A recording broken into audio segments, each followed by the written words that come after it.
Hello! It's Thursday! So I'm gonna be totally honest with you all. I was up at 5:30 this morning, and I ran a golf tournament all day, and now I'm like, if I don't stream now, I will not stream tonight. And I've been slacking on this game, so instead of, like, doing it later, I'm doing it now. So we're gonna do that. And that's just how it's gonna be, because otherwise nothing will happen. And we don't want that. No, we don't want that. The masses have been dreaming about this for years.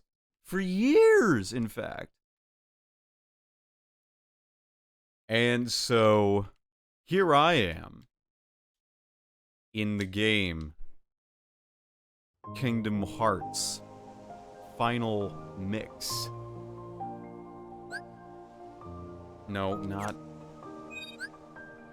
So, last we left off, we were in Aladdin's house. I don't know who this Aladdin character is, but he seems kind of fishy, kind of suspect, if you will. Okay, there we go. So, I'm here, and I'm about to go to Main Street. And there's literally no rest for me when I play this game. Aladdin, and the magic lamp. There was, a Scooby-Doo in the Arabian... Oh, hang on. Let me turn down the game audio just a wee bit.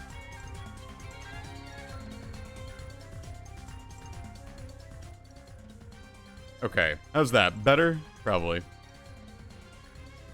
No, hang on. Let me get it just a little louder. It's a little too quiet now. Sometimes I worry, like, I can't hear myself talk, but then I realize, like, sometimes in VODs and posts, the audio is just, like, nowhere, you know? And it's just like, what the hell? Where's the music? Where's the background music? So yeah, chat, you just tell me if anything doesn't sound quite right. Oh god, that is much louder. Never mind. You can't trust anyone in this bitch of an earth. Can confirm, hard to monitor. I'm very foggy on this part of the game. That's okay. Don't worry about it. I hope, the main thing is I'm just sort of existing. Okay, there's that shit-ass... Yeah. There was a Scooby-Doo, like, direct-to-VHS Scooby-Doo in the Arabian Nights where, like, Shaggy tells the story of Ali Ad-Deen, which is just, like, Aladdin, but not. And they actually pray to Allah in it, and it's very, like, kids media. Like, no one raised a fuss about it, but they probably would now, because people are scared of what they don't know. Scooby in the Arabian Nights, I remember that. Yeah, it was fun. We watched it, like, every time we would go to the cabin. I just died. So, we would watch it every time we went to the cabin. It was fun. They had Magilla Gorilla as Sinbad the Sailor, which, I loved that one. That one was hilarious. Diversity called, just woke with now if I'm for it, yeah. Used to play it before Reluctant Werewolf. I've never seen Reluctant Werewolf. I was never a big fan of, like, the Scooby and Shaggy and the ones with, like, Scrappy and all those. Those were not as interesting to me. I just didn't like Red Shirt Shaggy movies, that's all. I like the ones where they actually had, like, mysteries, not like Scooby-Doo and the Ghoul School. I didn't like Ghoul School that much, I'm gonna be real. Red Shirt Shaggy movies are not it. You're so right. The Red Shirt Shaggy movies are just like... The only one I remotely find amusing is Boo Brothers, and that's literally just because the ghosts have, like, Chicago Mafia accents. It's like, why, see, what's going on? Hey, we're the Boo Brothers, see? Like, and that's funny to me. I find that shit really amusing. So, you know, make of that what you will. Alright, fucking... Let's sort this shit out. Let's get down to business. Do they have a Mulan world in the second game? Third game? Any of them? They don't. They're really missing out. Oh, shit. One sec. There we go. Okay. Okay. So, what the heck was I going to do in this game? We had recently saved Aladdin, and we are doing... There's no region... No. What were we doing? There's a Mulan world in Kingdom Hearts 2? Hell yeah. The story of Fa Mulan. Have you all actually, like, read the story of Fa Mulan? It's really interesting. Not another. I had to read it for a class in undergrad. It was actually pretty interesting. Pretty cool. I found it to be like, I'll be tuned in but not around. BC, I care. I appreciate you, Shane. Thank you. Yeah, like, never ever feel like you have to apologize for just lurking. If, like, you're not comfortable, like, chatting, that is okay. I will never ever, like, be like, oh, what the fuck, guys? Why aren't you chatting? I will never be like that. Unironically. So, you saved Aladdin, so now I need to find Jasmine in the city? Yeah, probably. Which you probably do by unlocking gates around the upper levels. I think that's what... That makes sense. I think that's what I was gonna do anyway, because that door space is closed, so... let's just do that. And if this just happens to be a stream where I faff about for, like, far too long, then that's just how it's gonna be. Because, like, literally I don't mind just, like, pressing buttons for fun. I just feel annoyed when, like, the game actively pushes me in the wrong direction or doesn't tell me where to go, but, like, if it's just combat the whole time, I don't mind that much.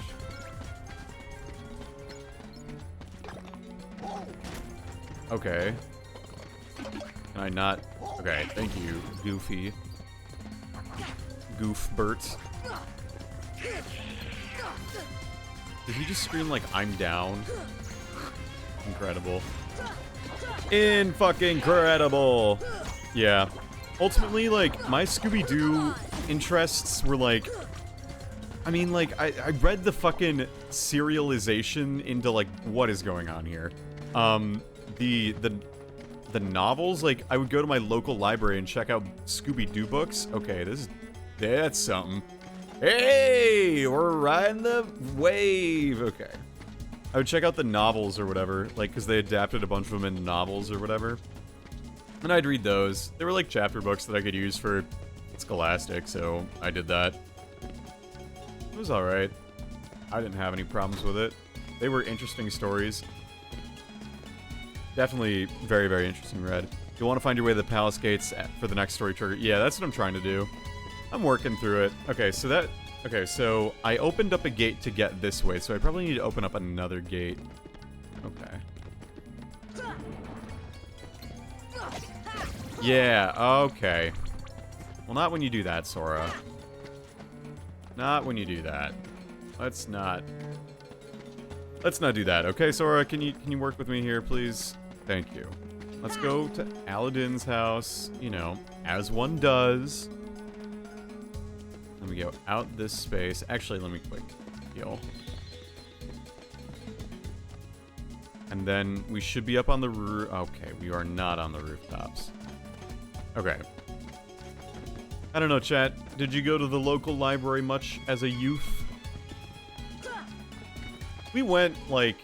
I went initially to play computer games, too, a bunch, and then my parents were like, well, if we're going to the library, you better be getting a book, too. And I was like, okay.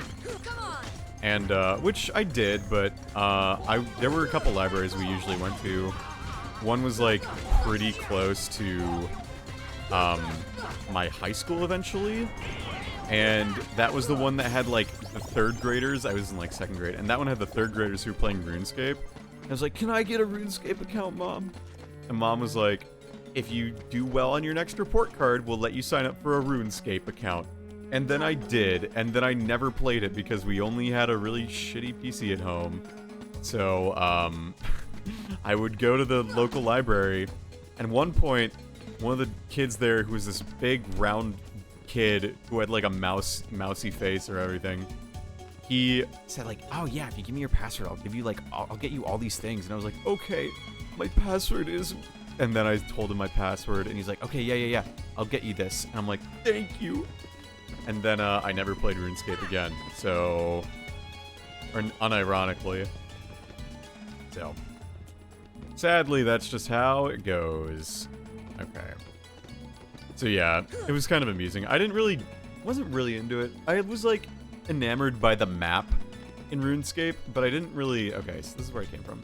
I was enamored by the map of RuneScape, but I didn't really ever get further than anything because I didn't quite understand the point. I was like, I want to go to this place.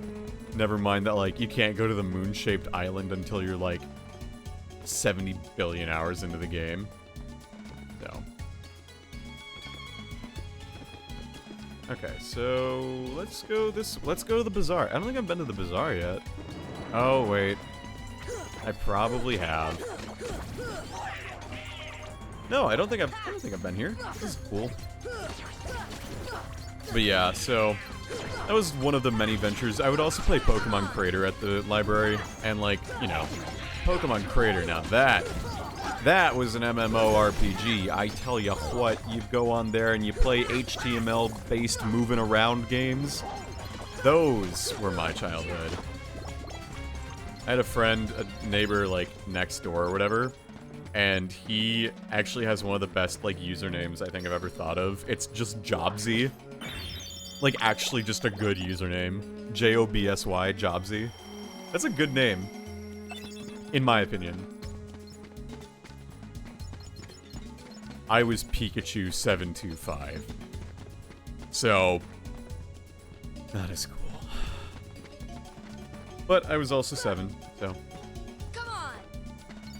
And you know how it is. You pick your favorite Pokemon, you pick your birthday. I mean, what else do you really do when you're making a username when you're 6?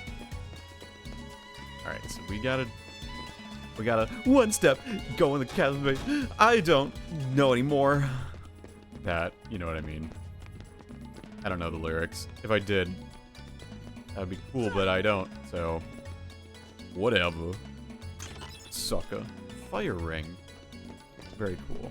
Okay. And this is where I want to go. Cool. See, I can play this game on my own and figure it out because I am older than the age of 8. Okay, where do I go? They hide that door, though. They really do. But it is nice, like, okay, it's way easier to get around when you don't have random encounters every, like, 15 seconds. That is what is making it hard. Ah, there we go. I wonder if I should, okay. Well, I guess. Setting your sights a little high. Aren't you, boy? No. To your hole, street rat. I will not allow you to trouble the princess anymore. Jasmine! Jasmine! I'm so sorry, Aladdin. Genie, help Jasmine, please.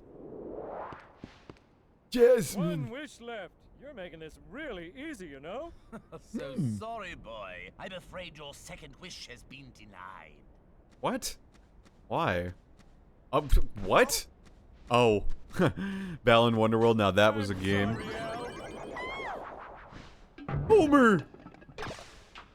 And Oh. now, I bid you all farewell. Oh dear. Attack. Attack! Okay. Jasmine's in one of these pots. Oh shit, what are those? Alright. Okay, this is a mini-boss? Oh, okay, cool. I didn't save. That's fine. This is fine. Whatever. This is fine. I'm fine. I didn't save. How was I supposed to know there was a mini-boss after this? Pot centipede time? Is that what this is called? Oh, I see. Oh, that's interesting. Cool. Maybe? Ow.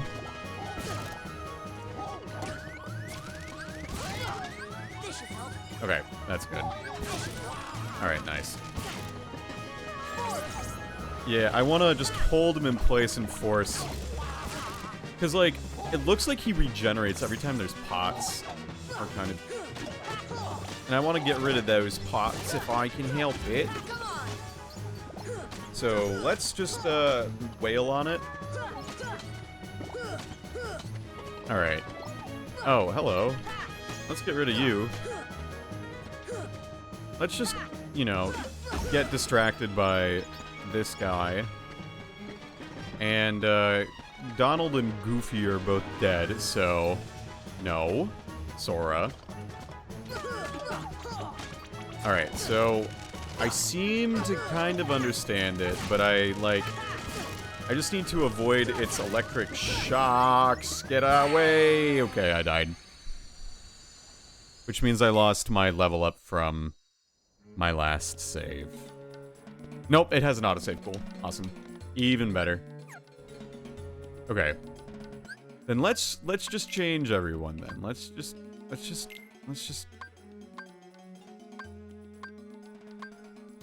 just go Goofy on the offensive, Donald on the offensive. No, Donald on the offensive, Goofy on the defensive. Yeah. Yeah. Cool. Let's do that. Let's see what'll happen. But outside of the fact you have room transitions, yeah, it's interesting. Alright, goodbye. Hey, look, I can skip cutscenes. Crazy. Ain't that some shit?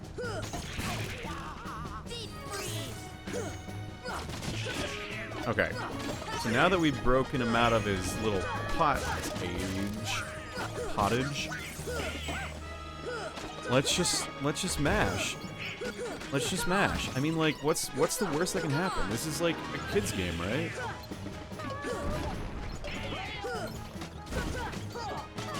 Okay, this is fine. Oh, okay, what killed me? Roland on the offensive, Goofer on the defensive? Yeah.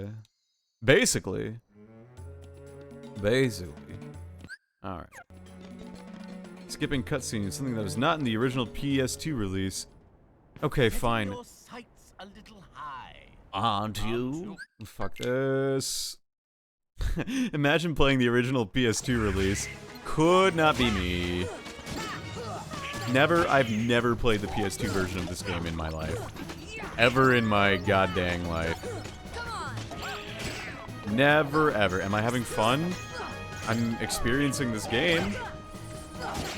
A game being experienced is often quite epic.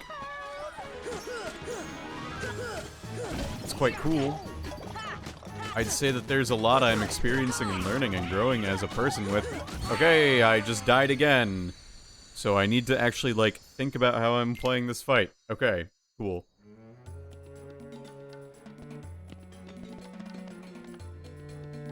Okay, so I need to actually, like, think about how I'm doing this and not just, like, mindlessly mash. Setting your... He says as he's about to do the same thing for the 5th time.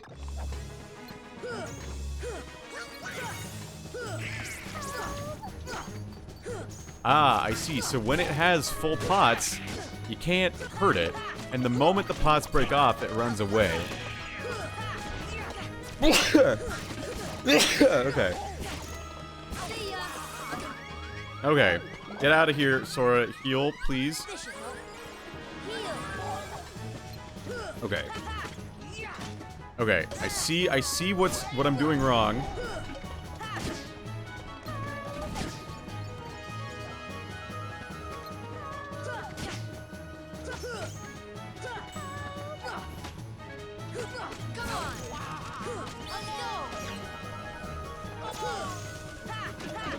Okay, so once the pots, so if I... Okay, you. Okay. So yeah, I need to just kill the pots. That's the better strategy. Yeah. Yes, Jasmine, I can hear you calling for help. I hear you, I hear you, I hear you, I understand.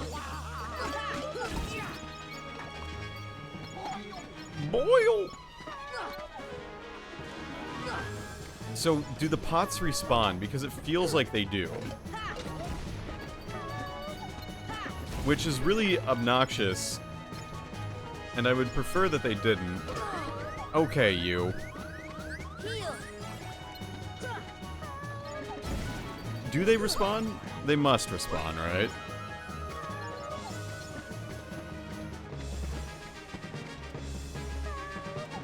Okay. Alright, now that Donald and Goofy are all back, let's actually take on this boss again.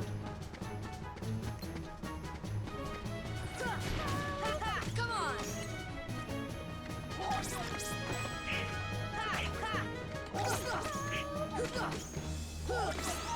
Come on, then. Come on, then. Come on, then. Come on, then. Come on, then. Let's destroy all them pots for the right fucking prize or something. Okay, we're nearly there. We're nearly there. No, Sora. Fuck! Okay. Here we go.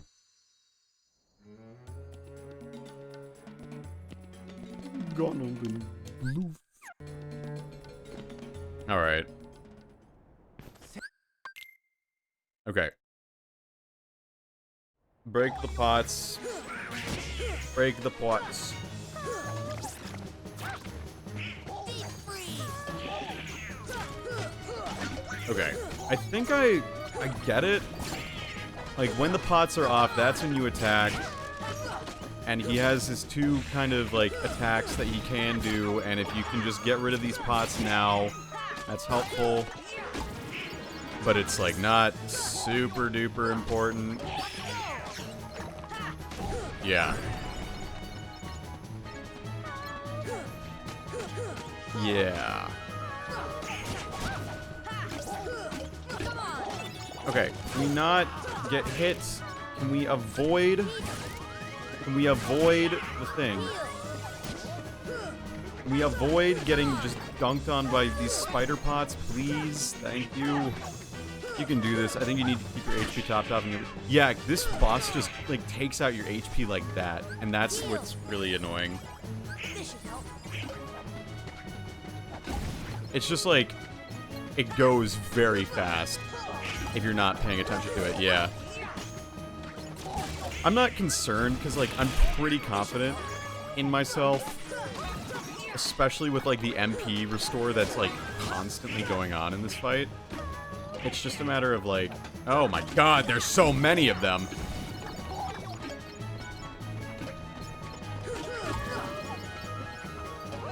Yeah, and it's nice, too, that this boss doesn't necessarily, like, regenerate HP, so if I need to just, like, grind out some stuff in this fight, I can. Or in this little section, rather. Alright, where are you? Alright, that'll work. And then, are you... Yeah, you're over here.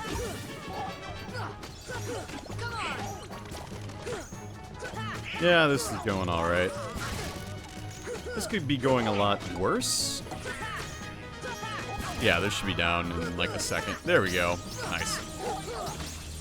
Very good. Hi, Travis. How are you? Are you vibing? I got the ray of light. Jasmine! Jasmine! I wish to become a... To the desert! Come on, let's move! Come on! Let's go back to my house before we go, though, because I need to save. I am working, but I need because my ridiculous work schedule is working. And how would you say that's working out for you, Travis? I'm streaming very early today because I decided that if I didn't stream now, I would not stream at 8:30 p.m. Eastern Time because I would be too tired. And so I am not, in fact, streaming at 8:30 Eastern so that I can actually, like, hold myself accountable and play some Kingdom Hearts. Some Kingdom Hearts in which I am the main character. You. I wish they would make a Disney movie where I was the protagonist. That would be very fun. Hello. Barely scraping by. God, that sucks.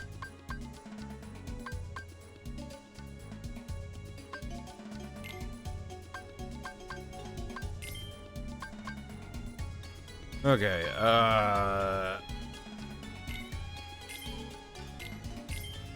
fuck it, I'll buy more. Why not?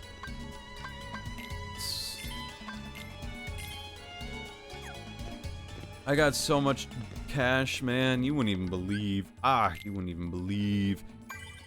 Oh, yeah. Okay. So yeah, chat. Chat, it's Thursday. Do you have any cool plans for the weekend? Lay weekend? Tomorrow I'm going to work only as much as is needed of me because I organized an entire outing today. It was a golf tournament. I played a lot of golf today, which it's actually the first time I've ever played golf was today. And I had the revelation that, hey, if I play a little bit more of this, I could actually be alright at it. And that's how they get you. That is how they get you to play golf regularly, is you sort of have the thing like, oh, I could do this more often. And it never, ever works out the way you hope it will. What? Did I like playing golf? I wouldn't say I didn't like it, but I'd say around hole 14, I was like, okay, are we done? Because, like, again, I was no good at it because it was my first time ever playing it, right? And obviously, I'm not going to be, like, amazing at golf if I've never played it before. So I was just kind of like, okay, this is fun, but I'm getting really hot and really thirsty, and okay. So, by the end of it, I was like, okay, this is fine, but I'd like to go home now. And, like, I was doing pretty well driving with, like, a 3-iron, and I was doing alright putting, but I was not good at driving or doing anything that revolved around doing chip shots. I was, like, so bad at it, actually. I just didn't know how to, like, get the, thing working the way I wanted it to. Like, I didn't know what the best way to, do it. Like, how to do that chip shot, you know? So, how it goes, Ray of Light.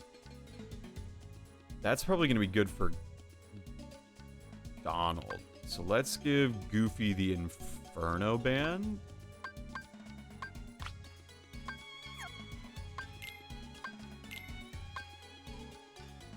Yeah, let's do that. It's like, yeah, 2% athleticism, 100% like, can you do skill well?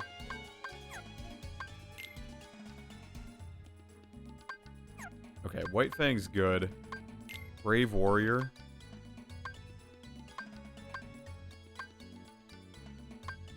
Nah, I like my Brave Warrior. So yeah.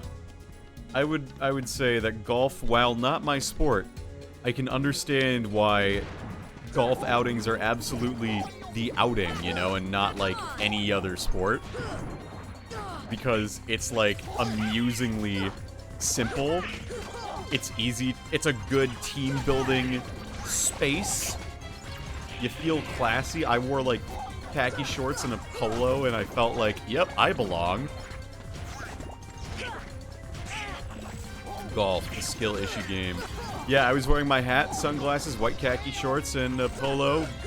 And I was like, yep, I belong at White Boy Golf Land. And that worked out great. Can we not, please?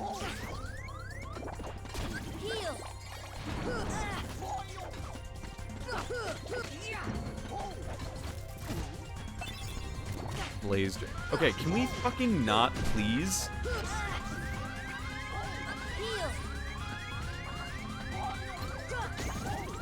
Okay. Oh! I don't think golf is me. Ultimate Frisbee more. I love Ultimate. Ultimate's great. Ultimate's such a fun sport. Ultimate genuinely is like a really fun sport. I think had I not been captain my senior year of high school for boys tennis, I would have played Ultimate.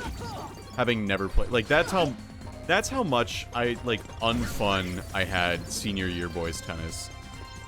It was just not fun at all. So, yeah, Ultimate's just fun. Like, I have fun playing it.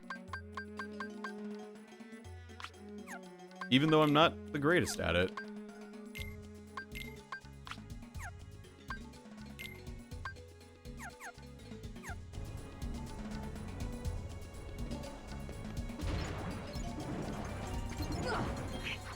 I'm fucking tired of this guy.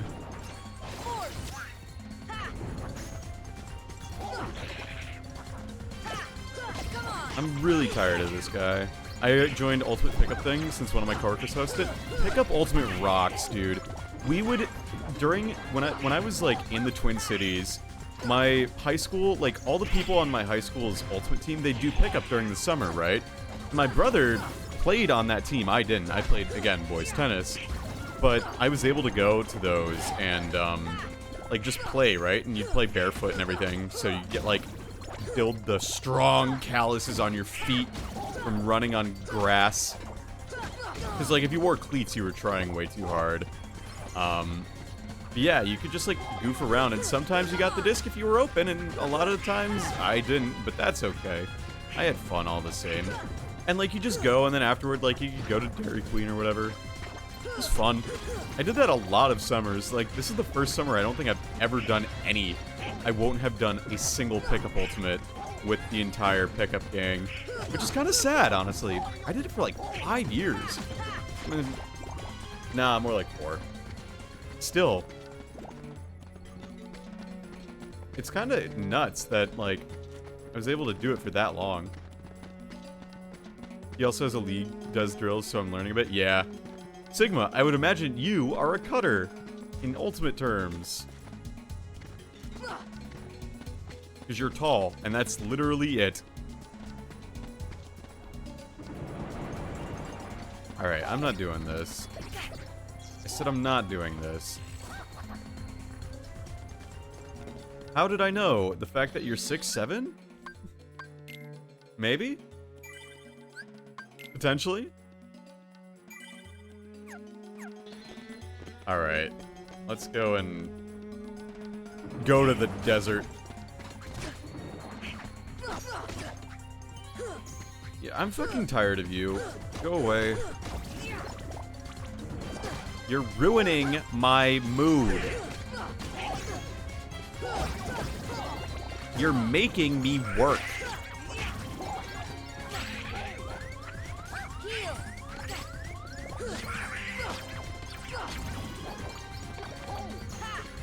You're making me work.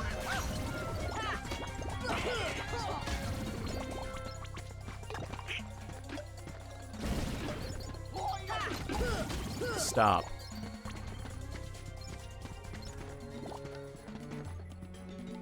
I don't even care. I have plenty of items.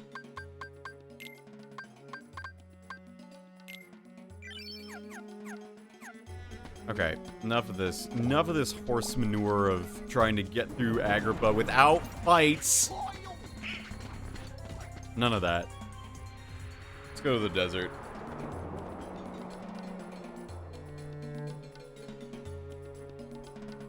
I am a respectable 6'4", I exaggerated in the con. So you literally conned the con goers?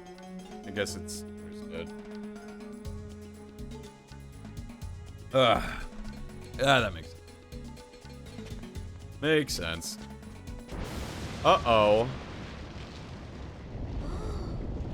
Now what in tarnation's going on here? Can we fight the head? Oh my god. That's cool. He's like, oh shit! We have to fight this entrance! We have to fight a door! The tiger has been controlled by the Heartless. Crush the power of darkness. How do I do that?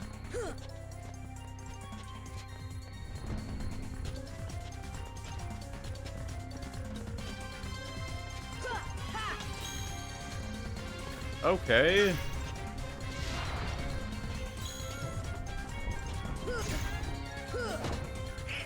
So am I just like fighting monsters in this space until later? I don't.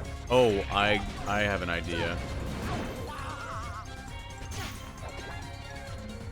I think it would be really cool if the game let me actually go inside this thing as opposed to like Agrabah. Because, okay, when I watch Aladdin, what excites me about Aladdin is not Agrabah itself.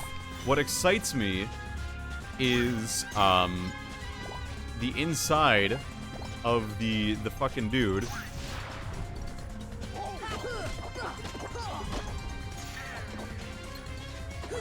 No, don't lock onto that. Cool. Come on. Okay, I'm on his head. I am on the head.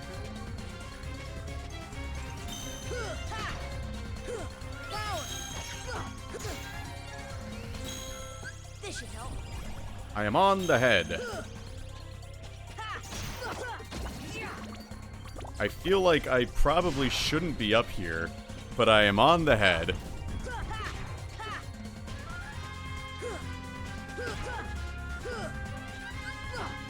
Could I use, like, gravity, maybe? Okay, that wasn't gravity. I feel like this is not what I'm supposed to do, but at the same time, like, I'm gonna do it. Like, the game does not like me up here. Okay, well... Heal. This is something.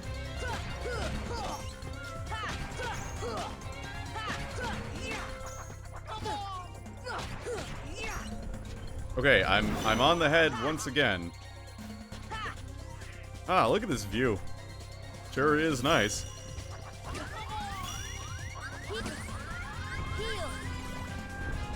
Heal. Very nice. Okay. I think, is one of its eyes out at this point? Like, that kind of is what it looks like.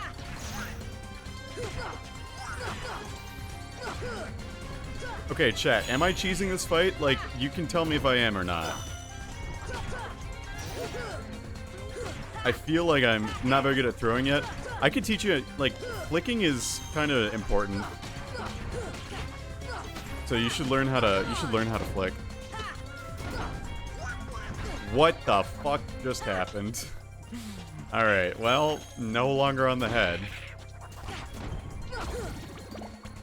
Please tell me if I was choosing that fight. A little bit. Because that probably... I'd say yes, I feel like I did this as a crowd too. I feel like that's kind of what you're maybe supposed to do.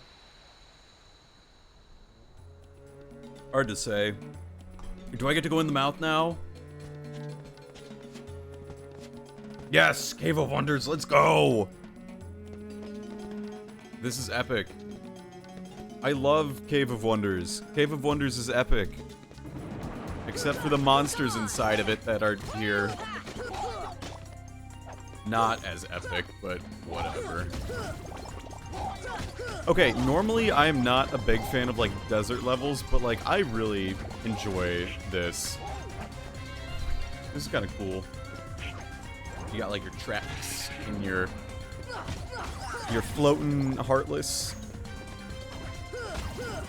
Cave of Wonders is wonderful. That's why it's called Cave of Wonders, Sigma. You're acting as if this wasn't by design.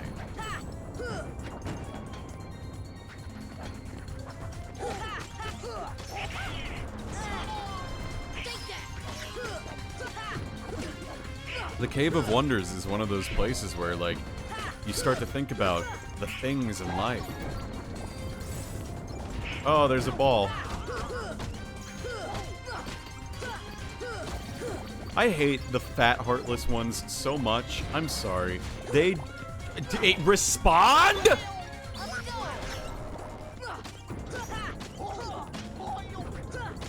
Oh, yeah, another thing I can talk about. So when Aaron and I went to the Luna concert, and, you know, a little bit before then and then a little bit after, I listened to, I'm Glad My Mom Died by Jeanette McCurdy. Really good. Really good. I really enjoyed it. I will probably not watch iCarly the same ever again. Not that I rewatch iCarly, but, like, especially after just reading the anecdotes and the lived experiences and everything, and the primary sources Definitely a very interesting read, especially like, you know, you read a lot of op-eds or hear a lot of things about child actors and everything, and you never really, for me, they've never really hit home, you know, because, like, I didn't grow up with this child actor, for example, right? And so, when it comes to... Okay, that's interesting. Oh, I bet I know what the deal is. If I open these, they're traps. I'm not gonna open this. I know the lore of Disney.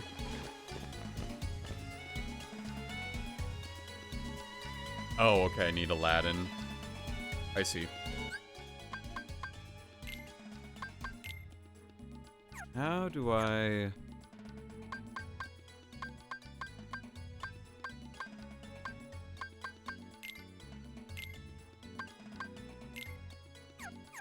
How do I,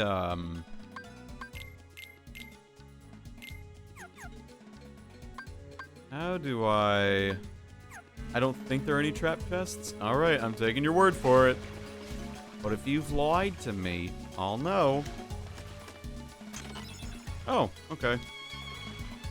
See, I kind of almost wish that there were trap treasure chests, or trap-like treasure chests at this point, because that would be, like, story...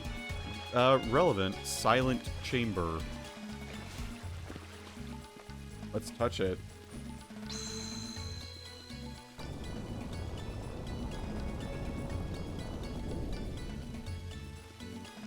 Yeah, I would definitely recommend I'm Glad My Mom Died by Jeanette McCurdy. Would very much recommend. You can only change your party at the save points? Okay.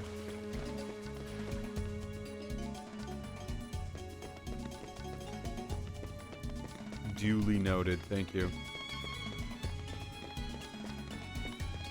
I was listening to it while it was raining while I was running. It's like, I love running in rains. I love my rain runs. And it's like the last few lines of the whole thing were like just very cathartic, it feels like. It was kind of very, oh yeah, that does do a lot. Never mind. Yeah, good to know. Very cathartic ending to the whole book, where, like, the entire book, basically, is told from her perspective from, like, child to adult. And you can see the red flags and, like, negative behavior and, like, abuse in the moment that, like, as a child, you definitely would not think is abuse. And, like, you just sort of sit there, and you're just like, ah, fuck, no. You know, and, like, you can see, it's like watching a train wreck as it happens, you know? Like, and you can't do anything. You can only know that, like, there is a quote, happy end at the very end of it. And it's just like, it's just really, it's a lot to take in. You just have to be kind of in the right headspace to enjoy it to an extent. I would not listen to it if you are, like, easily... sensitive to these kinds of stories of abuse and whatnot, but I also felt that it was a very interesting and well-written and well-accounted and a reminder that, you know, these people gave their childhoods to do this, and now as adults, you know, especially McCurdy's, like, her mom literally dictated what her childhood would be, and she had no say whatsoever, and now she's trying to figure out, okay, now who am I as a result? And I think that that's, like, a really kind of tragic thing to have to, like, grapple with, you know? I think that's, like, incredibly difficult, and I'm glad that, like, my parents were the parents that let me be who I am. A torn page? Oh boy, a torn page! You know what that means, kiddos? We can finally go to Pooh World. So yeah. Definitely glad I read it. Or listened to it, rather. I've been listening to, like, when I... Is that a torrent page? No. They would probably be mad at me if I did that. But yeah, I would say... I've been listening... Whenever I I don't really read books that much, but I definitely listen to them, especially while I'm running or driving. Because if I'm taking a long, 4-hour drive, I don't necessarily want to, have to pick the next podcast episode I listen to, you know? I want to just have, things constantly going. So, Dan Carlin's Hardcore History was one I was listening to, and, you know, good audiobooks are really nice. I admittedly enjoy listening to celebrity memoirs to see how good or how bad they are. But, I listened to Rainn Wilson's, it was fine. But I wasn't really, enamored by it. It didn't really do anything for me. It was just yep, this is my life. Here, I'll write a book about it because I'm a famous actor. Which, yeah, cool. Rainn Wilson's a very interesting person, and, yeah. But I was, listening to it on a plane, and I was just okay, I understand this, but, okay, when I was on a run, right, I was listening to the foreword, and it's okay, it's a Rainn Wilson book, and, of course, the foreword is by Dwight Schrute, and it's okay. That's literally why 90% of the people picked up this book, is because he was Dwight, you know? And he's aware of this, and he's leaning into it, and you know what? Okay, fine. I respect the fact that you played this character for a very long time, and you are aware that most people, when they see Rainn Wilson, they will think Dwight Schrute. Cool. But for, reading purposes, it wasn't that interesting, or listening purposes, it was okay, yes, we get it. You were Dwight Schrute, and you can play that character very well. I'm aware of this. I've seen 7 seasons of you do so. I'd rather hear about Rainn Wilson, not Dwight Schrute. So when he got into his story, it's oh my god, I didn't know that you lived in Central America for a very long time. And that's cool and all, but there wasn't really any point. It was just a retelling of, life history. And, to an extent, that's interesting, especially when you do have such a bizarre or, not bizarre, but, unorthodox, upbringing, you know? So, you know, that is interesting. But then, I would've... Okay, maybe this is just me, but maybe I wanted to hear more about the cocaine-fueled binges in New York City that he just sort of glosses over, you know? So that was, another book that I'd listened to recently on Audible, because I actually, fun fact, despite everyone using sponsorships and everything, I actually unironically use Audible, not an ad, not sponsored. So, you can take that one to the cleaners. Why? So yeah, I do use Audible pretty frequently. I was gonna listen to, Brothers Karamazov, but that was, very dry. And even I have my limits on fantastic storytelling. Sometimes it's okay. I'm working through it, pal. I'm working through it. Audible's nice. It's just that, there's so many options, it's kind of hard to know what I want to listen to. And sometimes I don't, a lot of the books that I'd like to read are not necessarily ones that I feel translate well to listening. I feel a lot of the books that, would be really good for me to read as a young man is, stuff that I feel I would want to, highlight the pages, for example. And if I listen to it while running, I get, the vibe of it, but it's so dependent on the person reading the book. And as a voice actor myself, it's kind of you notice you notice these things a lot more. You notice the production values. You know when people edit out the mouth clicks. You can hear when the edits are being done. You know you hear all these little things, and so the magic is always a little subject to the performance and the production, and you can definitely tell when there's a noise balancing issue or a normalization thing. They're trying to make sure people don't notice it. I notice it because I've edited audio in my time. There was one point in there where they actually just peeked the mic. It was what? Oh my god, they went with this take? So, So in addition to that, I listened to BJ Novak's it's not the book with no pictures, it's a different one that he wrote with a bunch of like short stories and anthologies. And they were actually interesting. I actually like it. I'm almost done with it. Ooh, I'm in the gold room. I like it a lot because the stories that are presented in Come on. I don't remember what the title is. Hang on, let me look it up real quick. The title is One More Thing by BJ Novak. I actually really found a lot of the stories interesting because, like, there's one story, for example, I'm going to spoil it, where it's about the boy who wins the Kellogg's cereal box lottery, where inside the box you can get $100,000. Oh, Aaron, thank you so much for subscribing. Happy 19 months.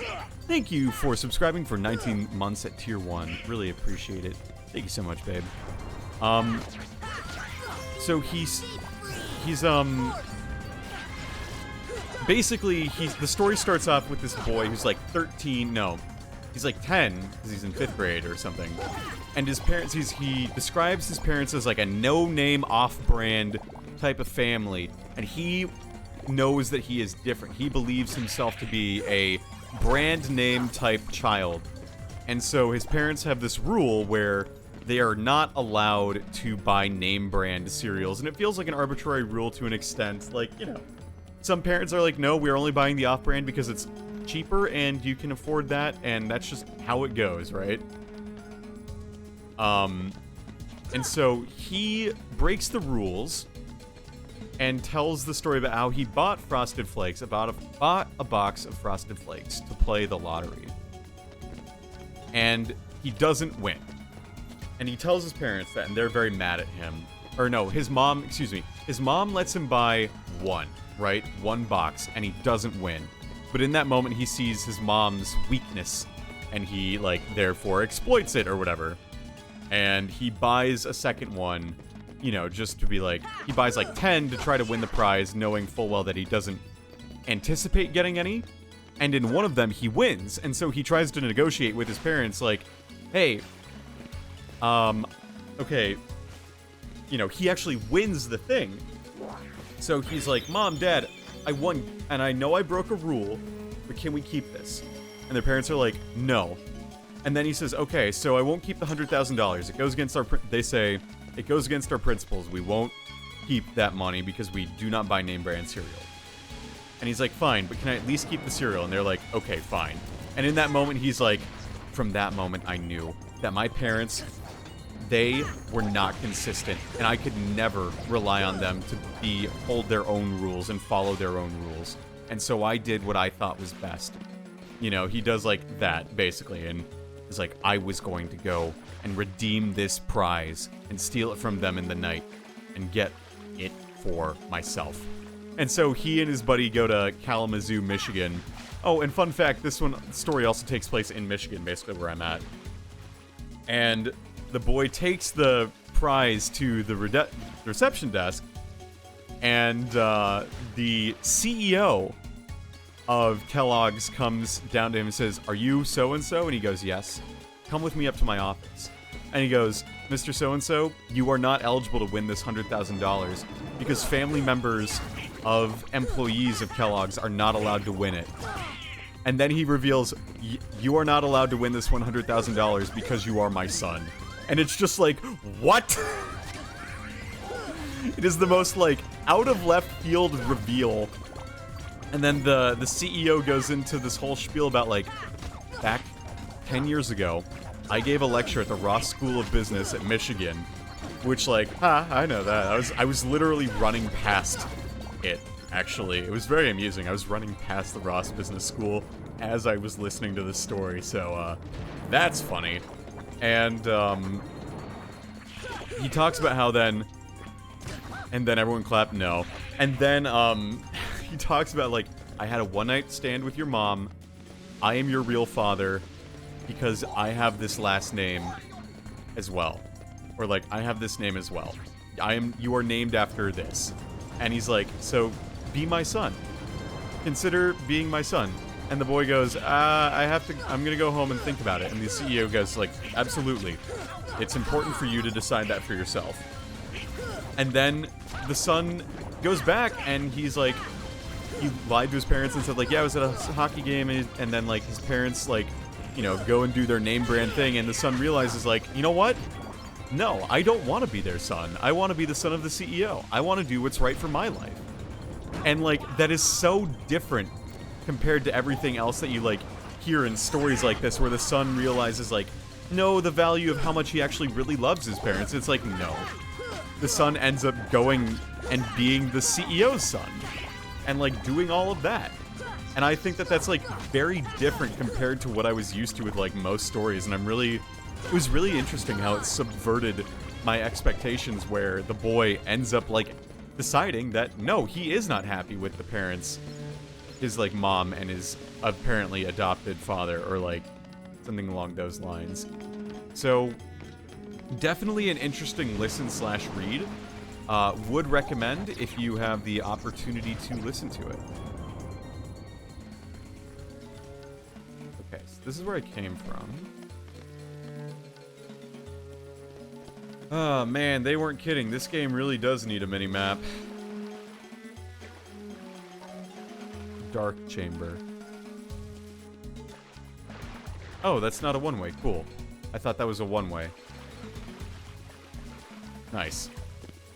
So yeah, one more thing by DJ Novak was also one that I'm off and on listening to while I run. Hidden Room. Interesting. But like, you know, whenever I run to, I like listening to David Sedaris stuff. Pillar probably rises all the way to the top. I don't know. David Sedaris is just like a writing inspiration of mine just because I really enjoy the way that he writes. Even if he's often very petty and sometimes narcissistic, he's just kind of fun. I like his work. The way that he's able to make comedic scenes out of very, very frustrating and mundane situations. So I admire that. I think that's cool, and I'm going down the hole again.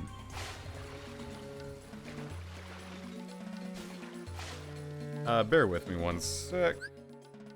So yeah, that's kind of, I do actually use Audible. Can you believe that?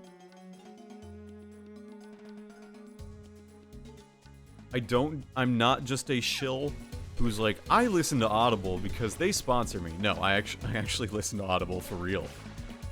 Can you believe that? Ain't that some shit?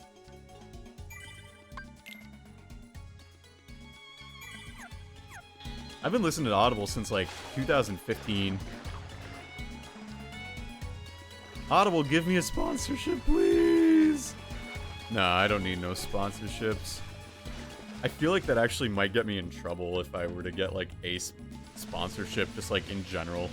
If I made, like, extra money from this. I don't know. No, you're good, babe. You're good. You're good. Oh, I think I need Aladdin. So I'm gonna go and actually, like, get him.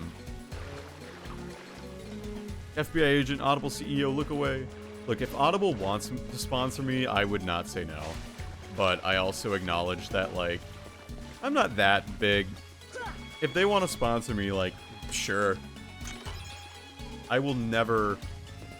Like, if I'm allowed to sponsor Audible, I will absolutely sponsor Audible because they are cool and, make my life interesting.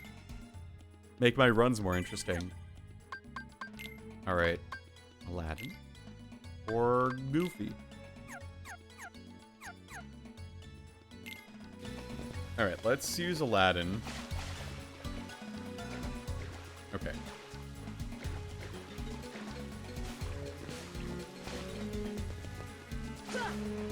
Damn it. Okay. I think I can get over there. Listening to Audible in the rain for a run is something I do. It's fun. I really enjoy rain runs. Rain runs are best when they are at, like, temperatures are in, like, the high 70s, low 80s, but it's raining. So, like, you get that, humidity. It's not, like, overbearingly hot, you know? rain runs are really cool because you're automatically sort of cooled down as you run. And like, what are you gonna do? You're just gonna get sweaty. So like, you're already gonna get wet. Kind of worth it. Oh, thanks, Abu. I'm gonna get goofy again, because I don't think I need Aladdin for anything else. Rain runs just hit different.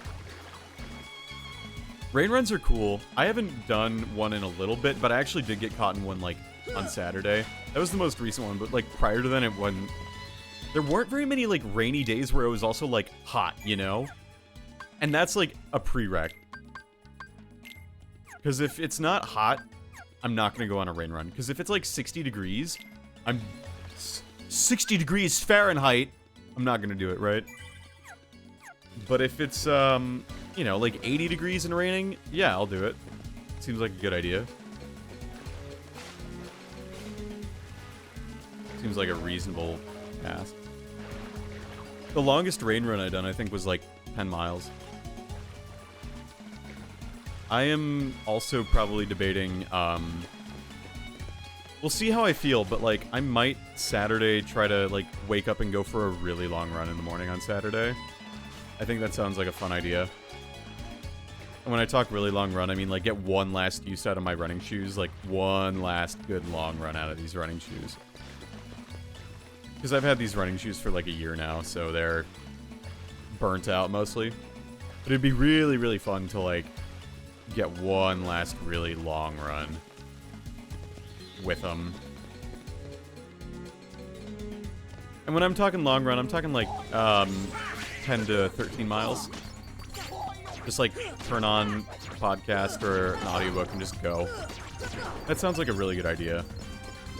Especially because, okay, get this. The gym, the North Campus Recreation Building, is closed for this whole week. And it's been closed this whole week so that they can like prepare for the undergrads to come back.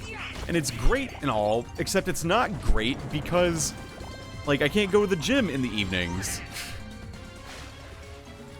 And that's really frustrating to me because I enjoy going to the gym in the evenings. And I can't do that because the gym is closed, which is fucking dumb. So, I've had to, a meteor. I've had to sort of just run. Aaron and I went on a walk last night, which was fun. It was like a 5K walk, which is good. God damn it. I need Aladdin's help again. God damn it. Whatever, I'll go get him. Like, there's nothing wrong with walks. Walks are good. Walks are fun, and they're low stress, which is really, really good. But, like, there's nothing quite like a good run where you're just, like, burnt. Where you're, like, fucking dead at the end of it, and you, like, just sit there on your bed for 3 hours, and you just am like, oh. I like going to the gym in the evenings as well. Running 13 miles, I don't think I could do. The most I've done is, like, 3. Yeah, you have to, like, kind of prepare for it.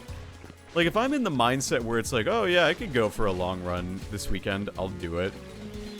But, like,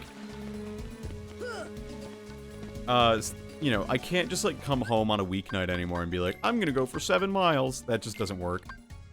Like, if I come home on weeknights, the longest I think I'll go is, like, 5.5 or 6 miles. And that's gonna be an hour.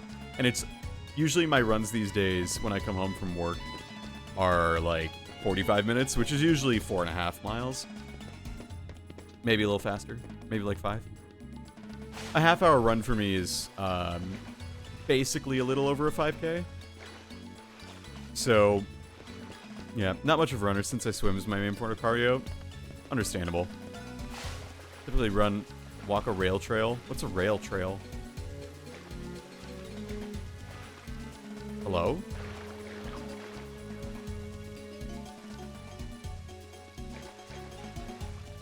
Just a nature path? Oh, okay. Yeah, if those are like similar to bike paths, I love doing those. Those are very fun. I quite enjoy running on bike paths. Ah, this is a nice little shortcut. Cool. Running on bike paths is a fun thing because you can sort of just go back and forth and cover a lot of ground without, like, necessarily covering a lot of distance. Like, you go back and forth so much that you cover, like, 5 miles just in the space of like 2.5.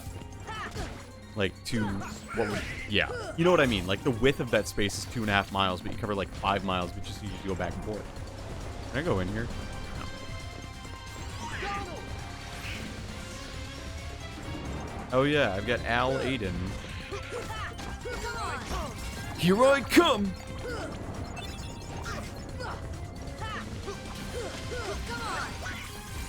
Oh, I can stand on these fuckers.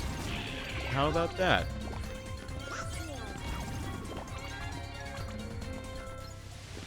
Alright. That's right, I have stood on him. How do I get that? That's what I want to know.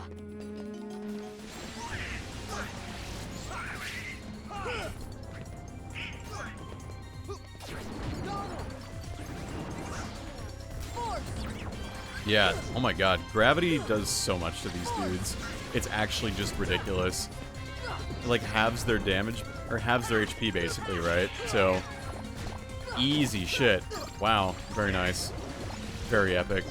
Would recommend.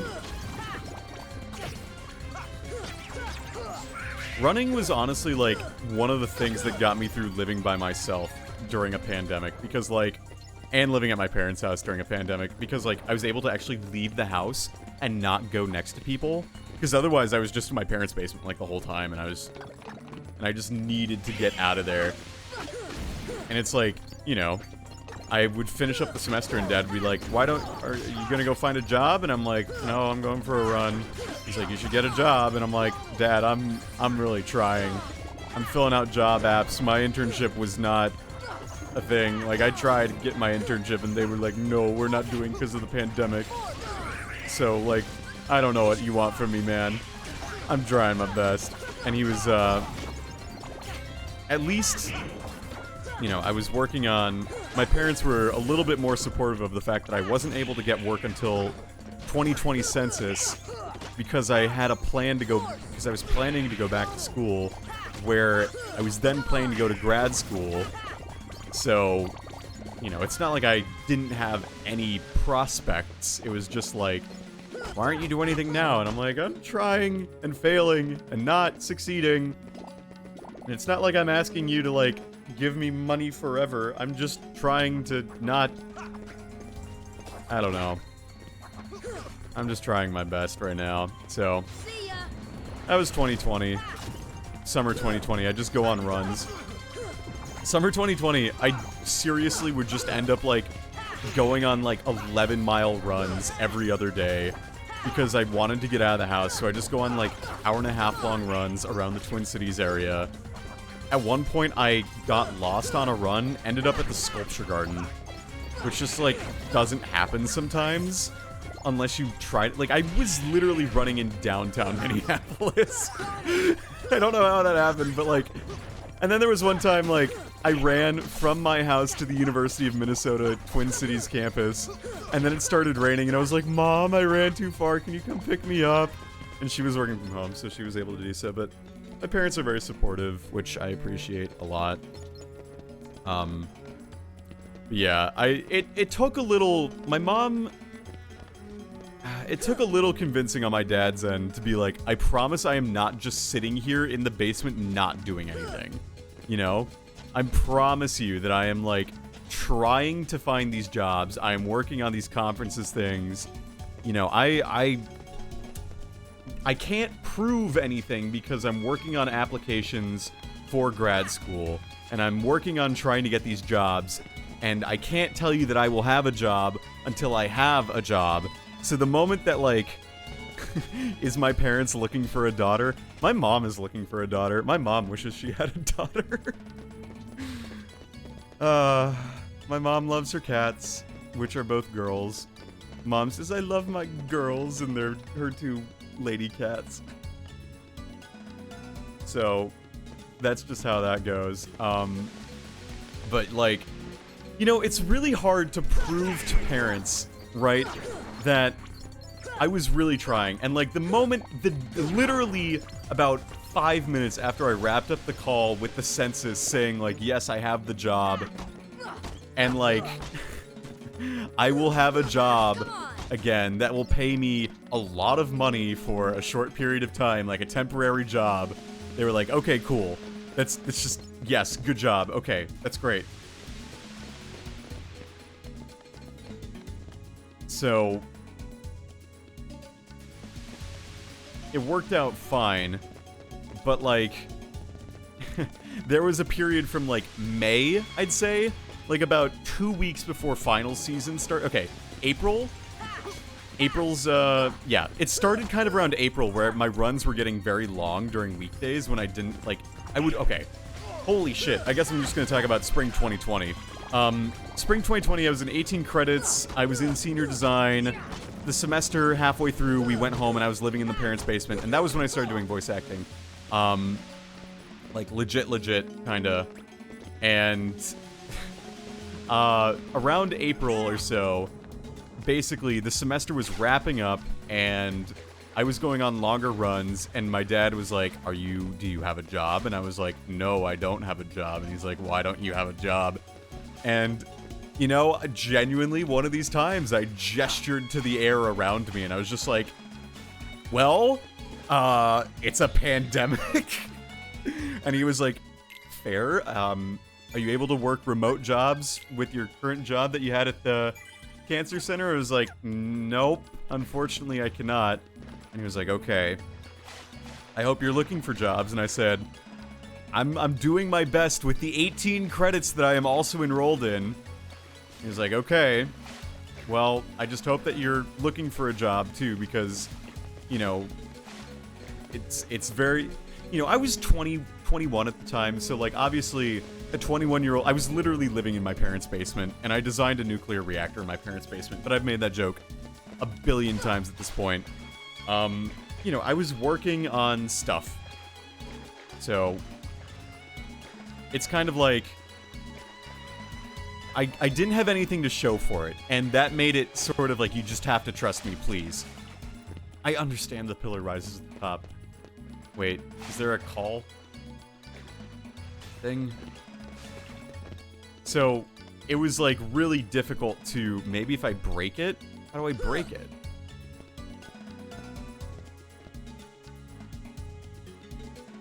The pandemic was my last 2 years of undergrad? Oh. Okay. I don't see how I was supposed to know how to do that, but whatever. Oh, cutscene. Cool. Cool. My first wish, Genie. Show me the keyhole. Genie just spreads his cheeks.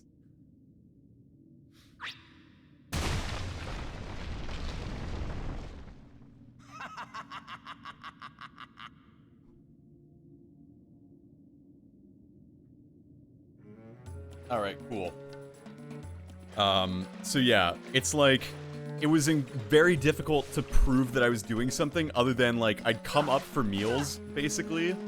I'd come upstairs from my basement dwelling downstairs for meals, and then go back downstairs and just, like, hang out there and do kind of what I had been doing for a lot of time, in undergrad, where, like, staying up till midnight, being on Discord calls and doing whatever. And, you know, because I was in the basement, they couldn't really hear me that well, so I was just able to stay up really late and meet, like, a lot of very strange and interesting people, and then also some people who I still keep in touch with to this day, some people who I wish I did, but, you know, all that's to say, like, that was when, that's like the new era of me being online with people, was spring 2020, because that was, like, when I hung out with Artie a lot, that was when I started streaming a lot, and so my parents were, like, seeing that, and Dad was just like, so what are you doing? And I'm like, well, you know, if I take some voice acting classes, I could use that potentially as, like, a means of supporting myself. You know, blissfully unaware that the Blue Yeti and untreated, well, the basement had, like, wood paneling and, like carpet floors, so it was, like, pretty decently sound treated, all things considered. But, naturally, but, you know, one of those cases where blissfully unaware of how much work it actually took to be successful in the industry kind of spaces. And so I was doing that. And my parents, again, are very supportive because my dad literally read audiobooks when he was 16. He won contest. He won a contest and he got flown across the country to literally read an audiobook. I shit you not. Like textbooks, basically. And my mom was a radio DJ at one point, and my dad majored in journalism, minored in English, and my mom majored in communications. So they both have plenty of experience in voiceover and media production, and like totally get that it's a very legit thing that you need to work towards. You can't just like do it, you know? And so my mom would bring home like Shure SM87 microphones, like stage mics with URLs and everything. Or not URL, like XLR cables, and I was like, oh, cool, I could use this. It's an XLR mic. And like, honestly, it was probably worse than the Yeti. But like, you know, she was aware enough to where, like, for Christmas 2018, she got me a Blue Yeti microphone because she knew that that was like a decent microphone for the scale of and scope of things that I wanted to do. The point is, like, okay, I need to stop fighting these stupid guys eventually. I know they're good for grinding. Anyway, so like they get it. They understand that it's like legit work, that like you can do the freelancey thing.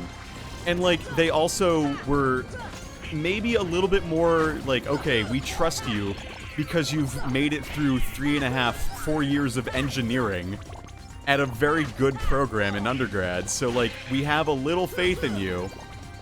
But like, you know, had it been much longer, it would have been harder and harder to maybe justify my plan.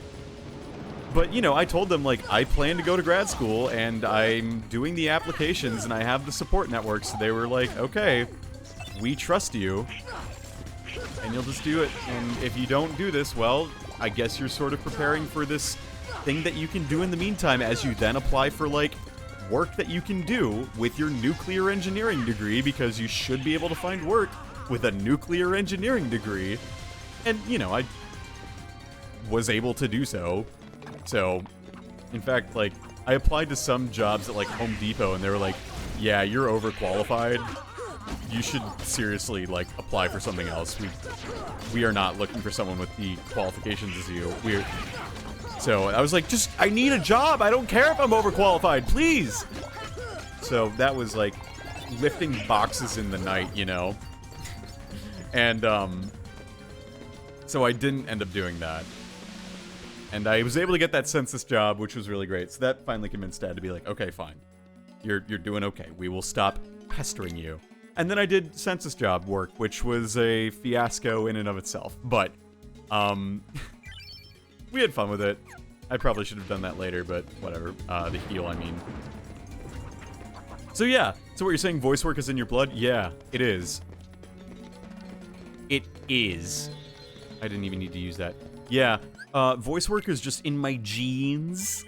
My broadcast radio voice is something that I have acquired from both my parents. Fun fact. So... That boy again? Yeah, my apple-bottom jeans. Yeah, my boots with the fur. Why not explain the situation to that boy Riku? Oh, that boy Riku. So may actually prove useful to our... Uh-oh. Wait a second. Are you Maleficent? Maleficent? No, I'm not. Jafar, let Jasmine go! Go! Not a chance. Not a chance. You see, she's a princess. One of 7 who somehow hold the key to opening the door. I lifted boxes in the night over winter. UPS warehouse pack. That was what I was gonna have for Home Depot. Live to see what lies beyond it. No, it was Really? My USPS. second wish. No, it was UPS. It was UPS. Excuse me. I was trying to apply for Home Depot jobs and stuff like that, and I got Sorry, Al. The one with the lamp calls the shots. I don't have a choice. I got pretty far into the UPS thing. That was what I was going to do. And then I didn't, because they never called me back until I had moved back to when I moved back to Madison and like started doing I had gotten called for census work, right? And then UPS called me a week later, being like, hey, do you want to work for us? And I was like, no, I already have a job now. And they were like, okay. So, yeah, it sucks to suck, UPS. Though I think it ultimately was for the better because the census paid, like, a bajillion more. Like, genuinely, I was making $27 an hour working the census. I made so much money working the census. Like, I talked to someone of my friends, she was working, like, an intern job at a utility, and she genuinely was like, you are making more than me. I was like, epic, dude. That's epic. Oh, do I need to use gravity? You can't win. Force!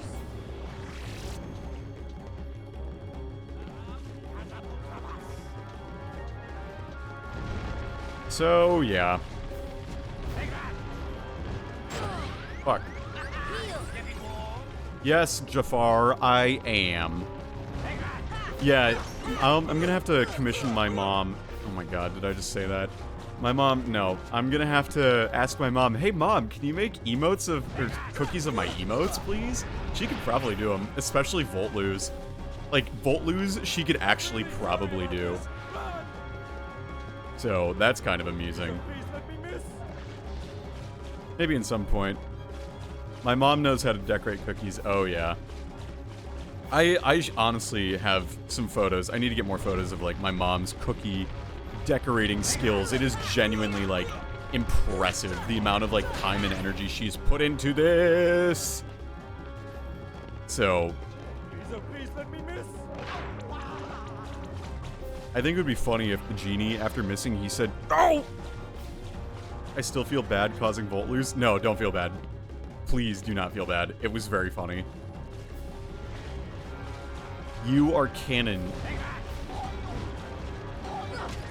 Sigma, you have canonized a new emote, so, like, really, please don't feel bad.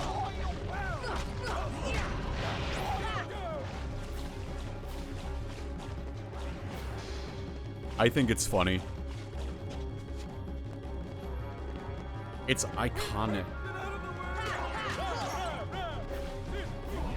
It's iconic. It's iconic with a Q?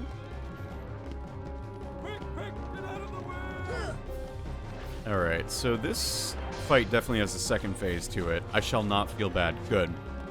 Yes, Kat. My mom would probably love your enthusiasm for decorating cookies because I am a bad son who does not find decorating cookies as interesting as she does.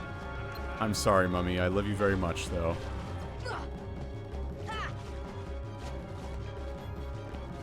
I mean, she follows me on Twitch, so if that isn't, like, the sign of a supportive mom, I don't know what is. Like, genuinely, she follows me on here, so, I know she's not watching. At least I hope she's not. I'd be a terrible partner, but damn it, I want to try with my mom. Yeah. You frozen Yorkie.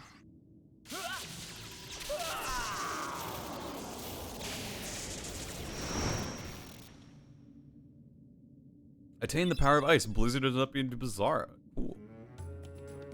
Wait, was that it? Can I go back to the treasure room and, like, save? Cool.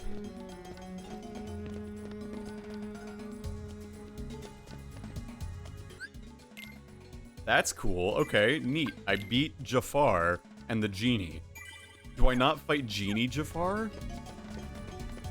Because he's definitely in the movie. Like, I'm not... There's definitely a second phase to that fight, right? Genie. Yeah, okay, cool. My final wish. I want you to make me an all-powerful genie. Ah, you want to be a slave to wish-making yourself, huh?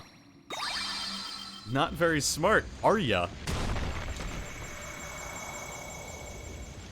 Look, Kat, you would be a better cookie decorator than I would be. So... you got that. Oh, there's even more to this dungeon. Except the keyhole is right here. Like, what is stopping me from just using the keyhole, right? Down we go!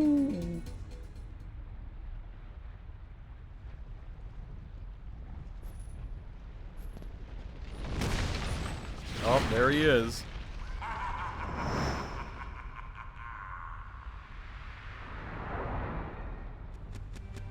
The lamp! Get Jafar's lamp! Is it hot in here, or is it just me? Oh, Gilbert!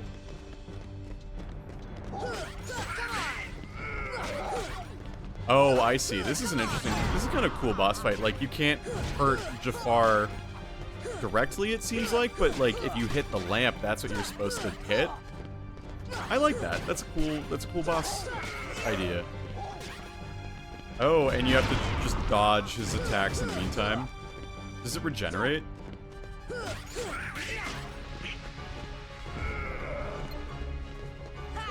Okay. Let's try gravity.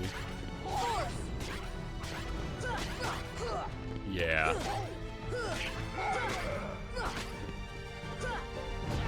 Oh, that reminds me of the freaking so Adult Swim did their con where they had the Smiling Friends interview, and apparently like Gilbert Gottfried, when they were doing his lines, they just literally did them over Zoom, and he peeks the mic, and also you can hear his email ping in the background. It is like the worst freaking thing, and it's so amusing. And like I went and listened to the clip where he appears, and you can actually hear the email ping be covered up by the orchestration.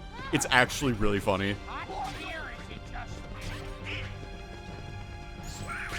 I'm glad you enjoyed playing Mario Party with us, Sigma. I want to get another game of Mario Party eventually. It would be very fun. I can just find more hidden blocks. Is that it? Was that the fight? That wasn't just the fight, was it? Like, was that it? That wasn't so hard. Okay, Jafar. Back to your lamp. That's it. Sigma, you gotta watch the remainder of the Smiling Friends episodes. They're so funny. That was my controller. There goes that stupid dipshit Jafar. I got Ansem's report. Oh, please let there be like a Metroid-style escape sequence where the building fills up with lava. That would be so cool.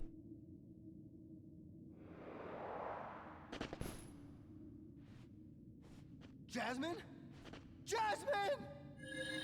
Me when someone asks me what kind of tea I want.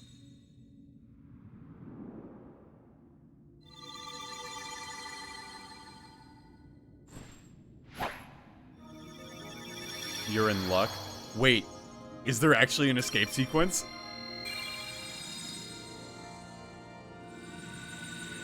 That would be cool. Ansem reports are important to the overall lore. I say then give them a read once you get them all.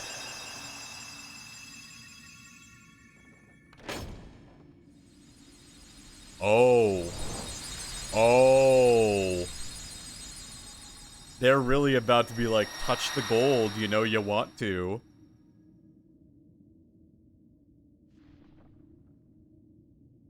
Yep, there it is. Oh, let's go. We better get out of here! Jasmine! She's gone, bro. Oh. Oh, this isn't as fun. This is not as cool as I was hoping.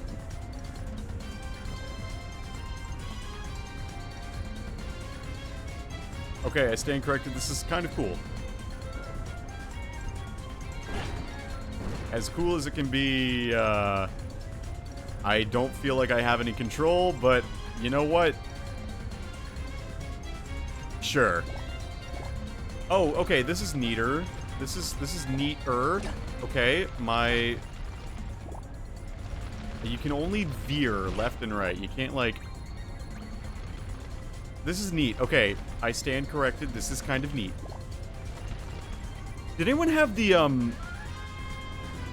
Did anyone have the Beauty and the Beast DVD that had the games on it? Where you had to do the QuickTime event and press the directional buttons one way or another? Did anyone have that? Jasmine's no longer an Agrabah. I'm a fucking... I think so. It was the one where you were playing as Chip, and you had to, like, bounce, and you had to, like, go through the castle to save Belle, and you had to, like, time your button presses to the movements on the TV. Meddling. Meddling. Earth to Al. So, yeah. Hello, you still have one wish left. Look, just say the word. Ask me to find Jasmine for you. Aladdin, you should wish that you had the Kingdom Hearts. I wish for your freedom, Genie. You dipshit. Al!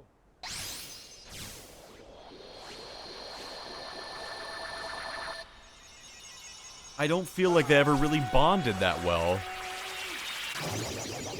Look, it's Homer. A deal's a deal, Genie. Now you can go anywhere you want. You're your own master. Aladdin is just a But libertarian's, if you like, can, it'd be pipe great if wet you could dream. go along with them and help Sora find Jasmine. Sorry, You're Al. right. I'm done taking orders from others. You're right, Cat, you're right. I'm being too judgmental. But a favor? Now that's entirely different. I guess I could give that a try. After all, we're pals, right, Al? Genie. Just leave it to me! Just leave it to me! I didn't have the Goblet of Fire maze game, but that seems cool. It was mainly the Beauty and the Beast one I played for a while. That smarmy vizier could have had him. If someone had stuck around to give him a hand. Hey, I did my part. I brought the princess, didn't I? Jafar was beyond help, consumed by his own hatred. One should be aware of letting it burn too fiercely. Whoa, whoa, lighten up. Huh? I'm as cool as they come, okay? By the way, kid, have we got something special for you? I love the way James Woods, like, actually just, like, plays with his cadence. We had a deal, yes? That's... You help us, and we grant you your wish. Kyrie! Oh! Kyrie! Go to her. Your vessel is waiting. Oh, no. Just remember, this is no pleasure cruise. It won't be a pleasant voyage. Why are you doing all this for me? Oh, no. What's the catch? Catch? What's the catch? Silly boy. You're like a son to me. I only want you to be happy. I seriously doubt that. Believe what you wish. But lest we forget, I kept my end of the bargain.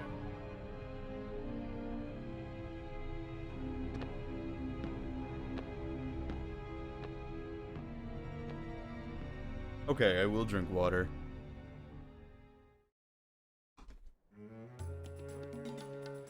Alright. I learned the summon spell, Genie! I got 3 wishes. Oh, that's the new key, and I got Green Trinity. Okay, so when we got the jungle, the Jungle Fever one, whatever it's called, Jungle King, Jungle Fever, like, I didn't realize that that was a key at first, because it's just like, you got the thing, and it's like, it would have been nice to, I guess there's the icon there, but like, I hadn't had to change the Keyblade before, so I was just like, what does this do? So, yeah. Anyway.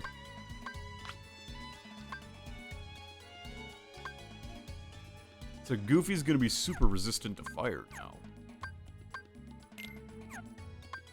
And Sora's got kind of all the things we need at this point. Like, I could sell some things, maybe. But we should also save our game.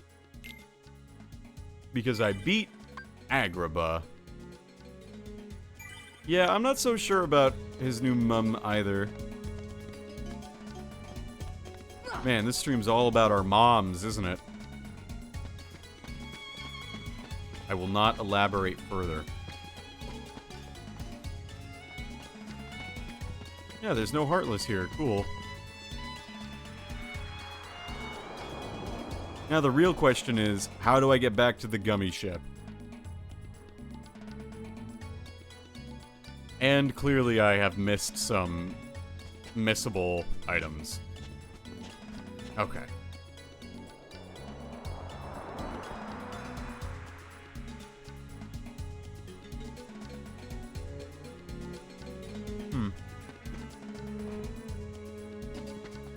You can get to the gummy ship from any save point? Okay. That makes sense. Oh, thank God there's no Heartless in here anymore. I was getting, like, tired. Alright. Gummy ship. Take me away.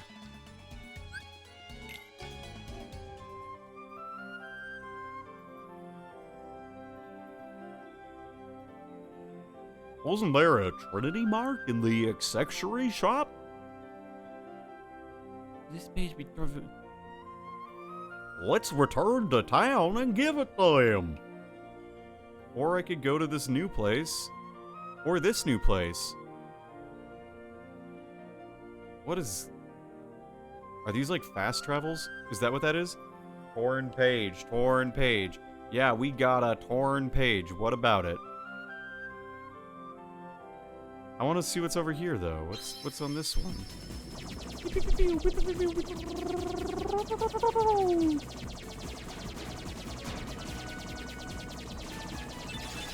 I realize I probably should go back to Traverse Town and not have done this one, but ha ha ha, no.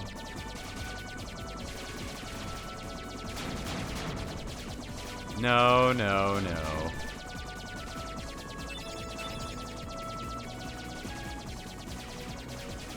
Oh, I missed the digital cue. Warp holes are not fast travels. How do you get the new circle of worlds? Ah, I see. Oh, like this. Like that. Now where the fuck am I? I don't know where I'm going, but that's okay because I'm gonna figure it out somehow and, oh, I'm almost dead.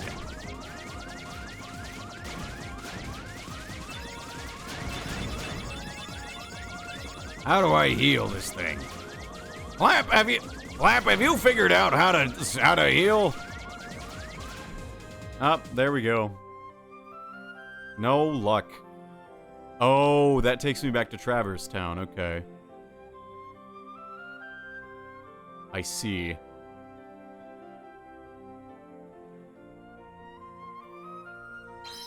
Ah. How convenient.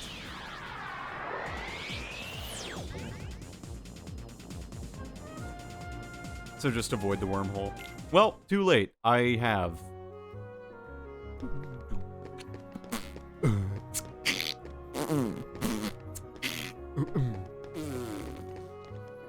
Oh yeah.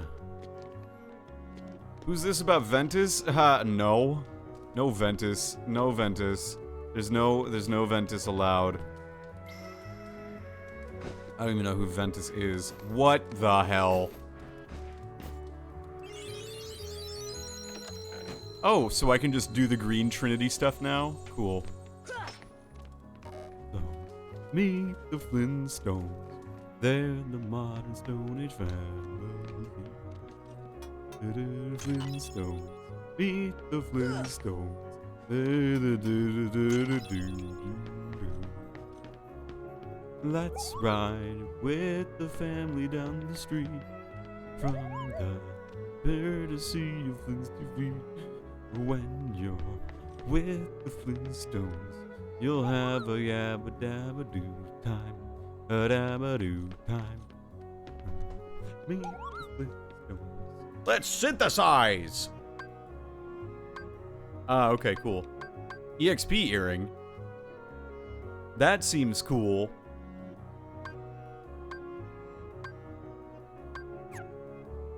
Alright, cool. So I can morph and mix and shit. Alright. Cool. Okay, what... So I have the green boys. The green synthesitrinities to do. Okay, so... What other fucking things are there to even do? Okay, so we went to Traverse Town. We could go to, the Coliseum. The Coliseum. That's a red trinity. I can't do shit. Oh, I can do shit with this. Torn page. It seems like Cat wants me to do the torn page, and Cat tends to... Cat has never led me astray. I found more Dalmatians. It reminds me of, there's a YouTube poop called Hank of the Hell.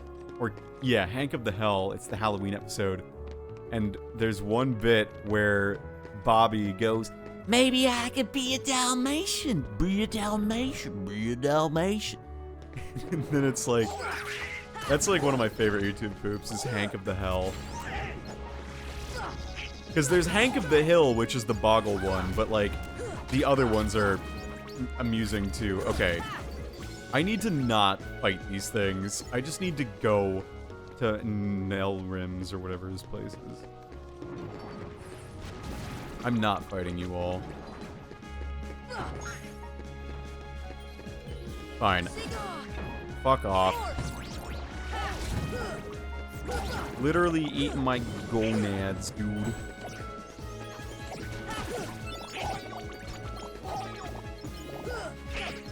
Oh, also, if we're talking still about how I'm Mummy's favorite little boy, I showed her my CV and she was like, wow, this is a really good resume. And I was like, thanks, Mummy. Would you hire me? And she goes, well, I would need to get a few references. I was like, okay.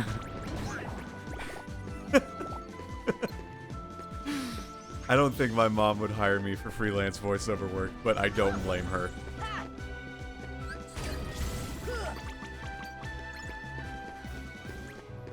My mom uses voices.com. Can you believe that? Like, I told her I'm signing up for a voices.com account. She's like, oh, you're using that? And I was like, yeah. And she's like, yeah, I use that sometimes to find some freelancers. Do I have a fancy CV? It's made in LaTeX, so it looks nice. It's getting longer, too, which is always exciting. How do I get to Zone 3 again? So that's kind of cool. No, I don't want to fight. My CV, it's pretty cool. You can find it on my website. I made a fancy one. Can we swap? Yeah, sure. Cat, have I linked you to my website? I'm not going to say my website on stream, but... Oh, hey, Sid. Yeah, please. Okay, so there's more to it. Hello? Empty. Okay. I'll send you my website after stream. My website... Okay, so I have my academic website's a GitHub website, and I was debating just making, like, a page that's entirely dedicated to voiceover, and then just saying, like, my URL is the website URL / voiceover, and, like, hyperlinking all of that. Because then I don't have to, like, buy a second website. The website I maintain is basically free, because it's GitHub. So it's, like, you know, open access, and it's all markdown, so it's really easy to, like, program the way I want. And then I was also thinking about, like, uploading my Obsidian notes to make, like, a digital garden, maybe? I don't know. It's kind of, like, a little cheesy because, like, only, like, web influencers and people with blogs and shit have digital gardens and shit, but you know what? They're interesting, you know? I like, just, like, visualizing and accumulating knowledge and information and, like, sharing and thinking and sharing my notes on things that I find interesting, and you know what? If I can find a way to do it for, like, not at an explicitly unviable cost, I'd do it. What is a digital garden, you ask, though? It is a collection of notes, musings, informations, thoughts, opinions that changes over time, and it starts small. One of the really frustrating things about the internet these days is that things are very static. Like, you look at Facebook and Twitter updates, right? And a tweet, for example, is constant. The website is constant. You tweet something, it's like how you're feeling exactly then. But like, what happens if your opinion on something changes, right? Or your feelings towards a certain thing change? You know, if you're trying to like reference it, or reference like evolving thoughts over time, which is how thoughts work, it's important to have a place that reflects that. So in my idea, a digital garden is a place where you cultivate ideas and thoughts. And it's called a garden because like ideas start as seeds and germinate in your brain to then become new thoughts, ideas, and information that then you can share with others. Hence, digital garden. It's like growing flowers and plants and whatnot. But instead of that, it's information. So I've been like always a little like, oh, that would be kind of cool to like do of my own. And if like it doesn't cost a ton, to the cavern.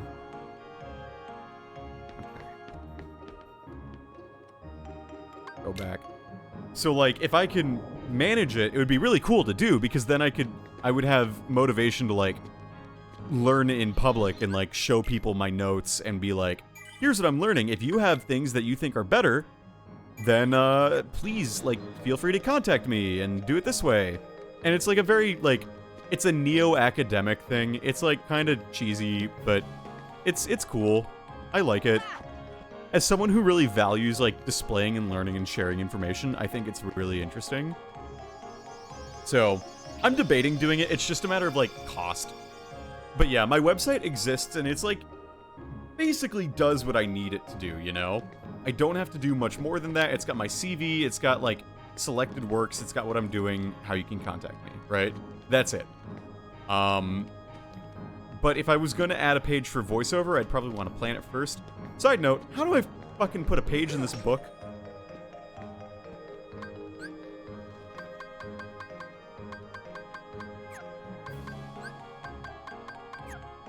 Any ideas?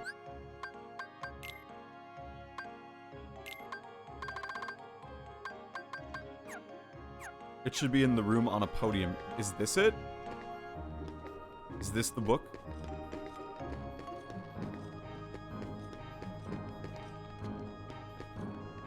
I don't know. This Merlin character kind of just frustrates me in general, to be honest. Merlin.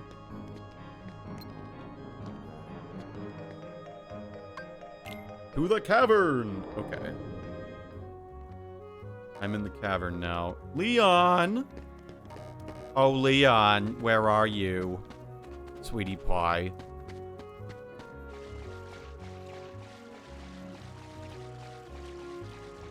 So yeah, that's kind of what I'm debating doing. Just run around the edge of this house until you find Pooh's book. Okay. Oh, I'm Winnie the Pooh.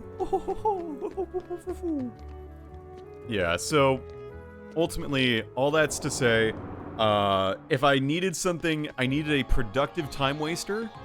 Maintaining and updating my website and my notes is definitely one way to do that. So. And again, my notes, my website's like not something that I necessarily want to advertise on stream, but it is one that I would, it's a blue book near the save point. Okay. I do link my Twitch to it, but I won't link my website to Twitch. Or Twitch to my website, you know? A blue book.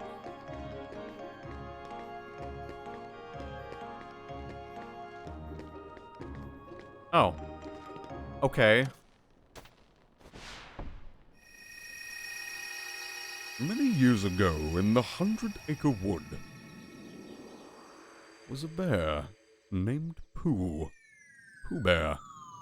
He, along with his companion Piglet, were out romping around one day, looking for honey. And they found it in Eeyore's magical stick pile. Poor Eeyore. Oh, hello there, I'm Pooh. I'm Jim Cummings. Oh, oh. Sink, sink, sink, sink.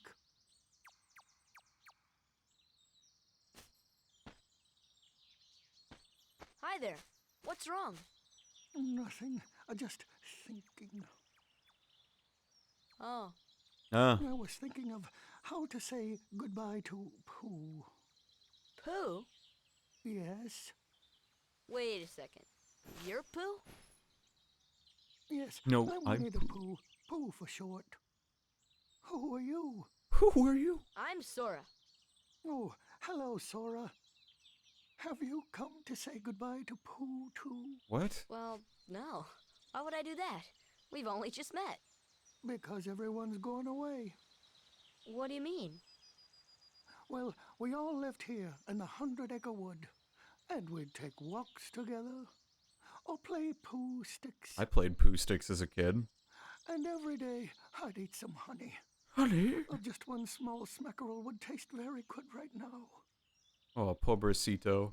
But now, everyone is gone.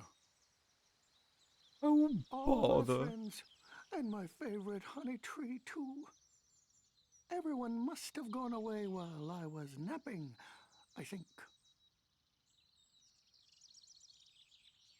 Poor, So, who sad little knows, Pooh. Maybe I shall end up going away somewhere as well. But I wonder. It was the Baxen. How do I say goodbye to myself? Think. It was the Baxen Pooh, I promise. Oh, my tumbly is getting rather rumbly.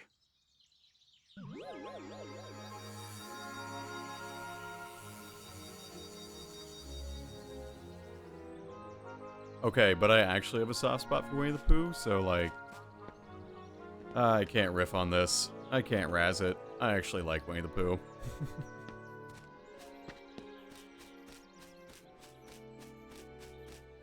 Goodbye.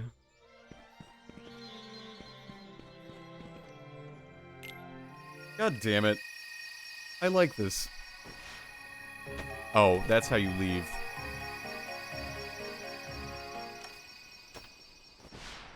This part of the game is so wholesome. Wholesome 100A.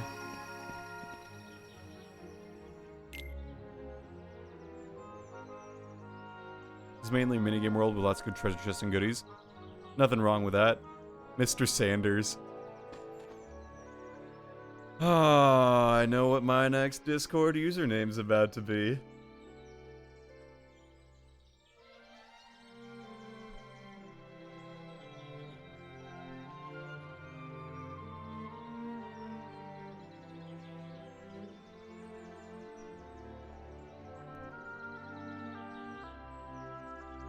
Alright, there it is. Now it is updated.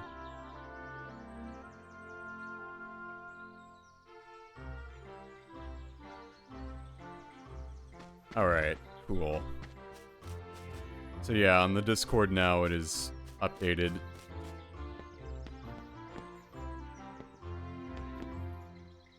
This is quite nice. Hello, Mr. Sanders. Ah, shit, yeah, you're right. You're right. It should be M.R. Sanders. Right? Probably?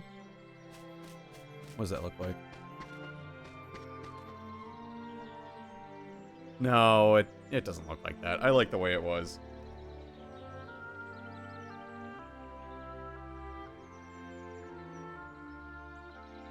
Alright, cool. Ring also. Oh, bother. There's no more honey left. Honey. I've got to have my honey. Tree would visit. Oh, then I could eat my fill. I want to have a goddamn fucking son of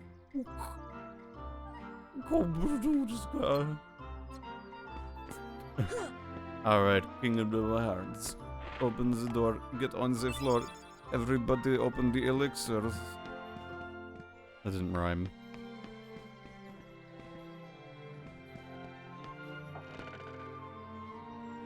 Oh, it's Owl. Let me guess. You'd like to know what happens next. Well, I'll have you know that I can't fucking tell you because the pages are missing because you can't find them. Owl is a... Okay, I'm gonna be honest. The Winnie the Pooh movie that came out in like 2011? 2012? genuinely, like, I really like that movie. It's just so, like, cute and stuff. And it's got Zooey Deschanel singing the Winnie the Pooh song, which is always like, haha, Zooey Deschanel with the ukulele. Oh dear, I'm Piglet. No. What am I to do? What am I to do? Alone. And I'm a coward. Pooh, Pooh, where are you? The live action one? No. It's It me. was the one with Tom Piglet. Kenny. Tom Kenny as Rabbit.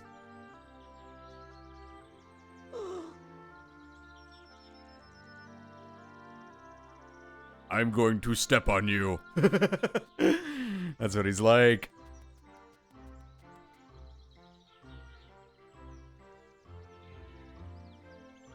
Must have missed that one. Damn. It's a good movie. It's probably on Disney Plus. It's probably not that far out. If you have Disney Plus. Though I understand, okay. We could get into the whole rant about how digital streaming services are just new cable packages at this point, basically. Which means piracy is, once again, totally valid. Pretty high. Winnie the Pooh 2011. Yeah, that's the one. It's a fun little movie. It's only like an hour long. So... okay, that was not what I wanted to do. It's like an hour long, and it's fun. So if I hit the hives, maybe something bad will happen. Trigger my bee phobia, whatever that. That's in my network of shared passwords. Let's go! Hell yeah. See, I pay for the Paramount Plus. My parents pay for the HBO Max. And the only reason I pay for Paramount Plus is for Survivor. That is the only reason why. Aaron and I are watching Ko-Rong right now, and we are just about done with it. We are at the finale, which is one of the most interesting episodes of all time. You think you got stuck here as a kid?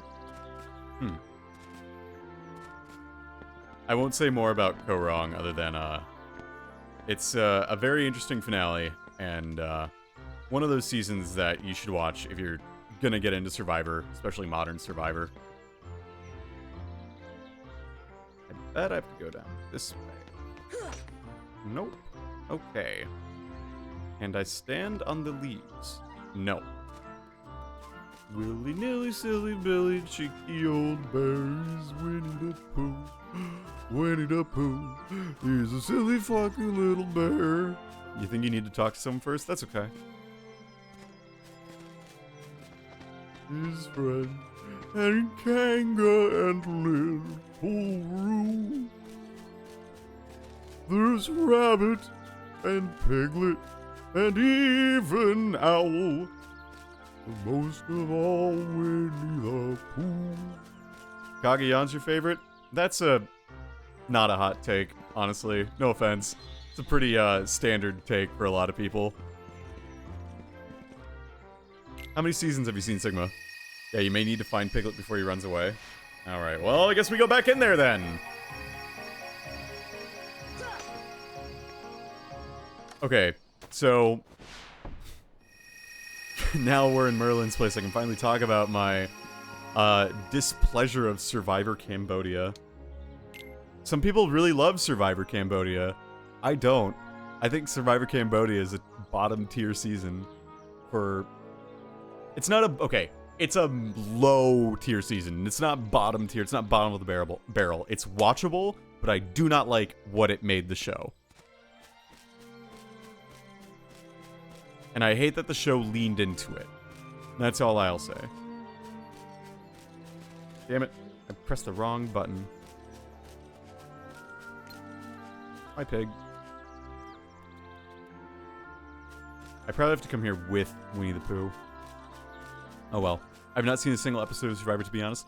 It's a good show that you should watch because it's about people interacting with other people most of the time.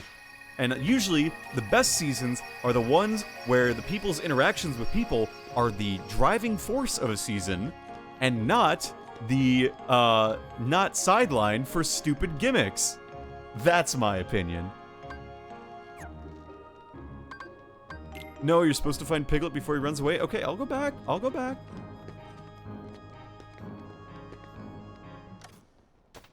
I'll go back.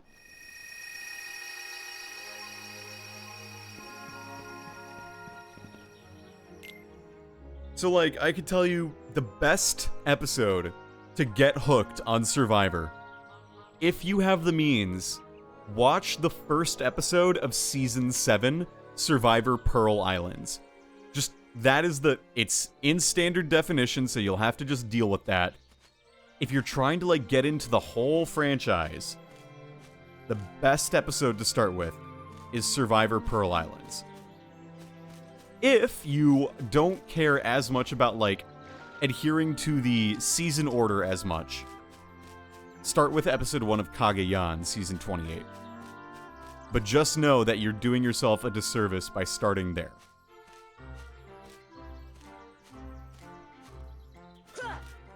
Okay. Because you could start with Borneo. You could start with the first one, season 1, but it is fundamentally a different show than what you see on TV today. It is just fundamentally different on all facets. So I would say there's only so much you can watch of Borneo that is still accurate to today's Survivor. Pearl Islands, episode 1, is at least one of those episodes that is very dynamic and interesting and has a really good cast of characters. There we go. Blood versus Water, Kage-yan, and Cambodia are the ones I've seen. Those are fine takes. I would say you should watch San Juan del Sur, the one after Kage-yan, because that one's a good one too. That was just growing up with them airing. Don't be scared. You're looking for Pooh, right? Here. Spreads cheeks. Hello, Pooh.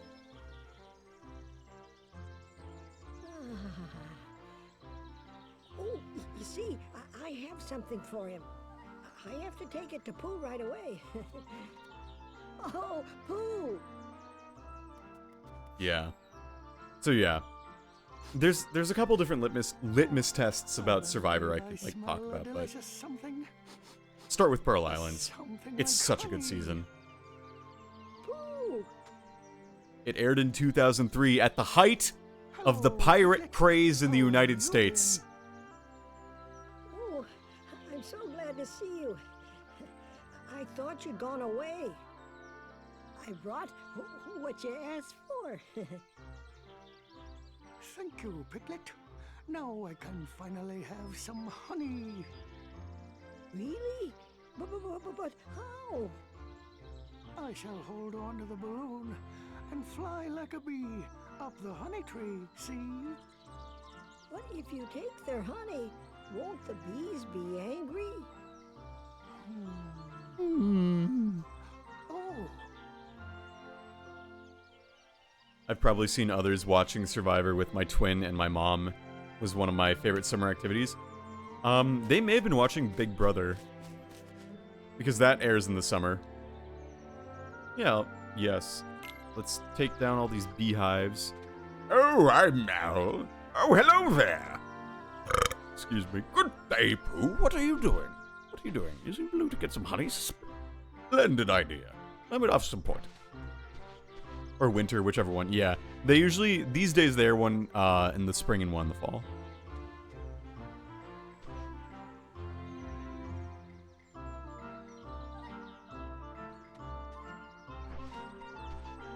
I've applied to be on Survivor a lot. I used a stream clip in my casting tape. in the casting cycle that's going on now, I used a stream clip. I really did. Yeah, Heroes vs. Villains. Oop. That's not your slack, it's mine.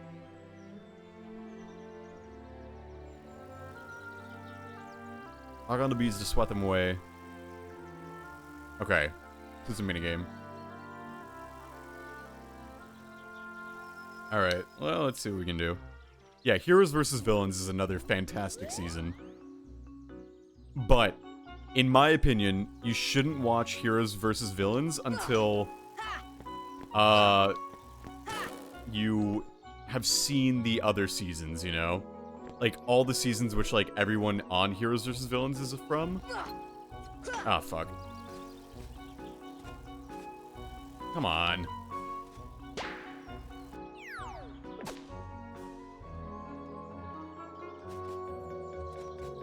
Yeah, so, like, you shouldn't watch Heroes vs. Villains until you know who people like, Boston Rob are, for example, or Rupert are, for example, or, like, you know, people who make a difference in the Survivor canon.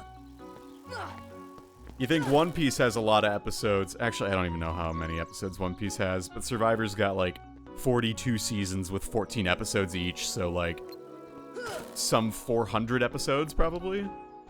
500? South Pacific and Philippines are also familiar. Shit, come on.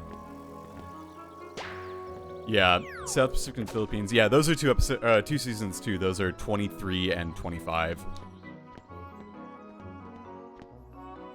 Aaron and I have been going through them chronologically, rewatching them. So, like, for me, I've seen all of those episodes already, so I know what happens, and she doesn't, and so it's really interesting. And then we also have been watching the more recent seasons live, and there's definitely a level of appreciation for, like, older seasons that I have now, having seen, like, 41 and 42. Because, like, I'm gonna be honest with you, 41 was not that good, in my opinion. 42 was better. 42 actually was very entertaining TV, and I'm very pleased with the overall result of 42. But 42 could have been very bad.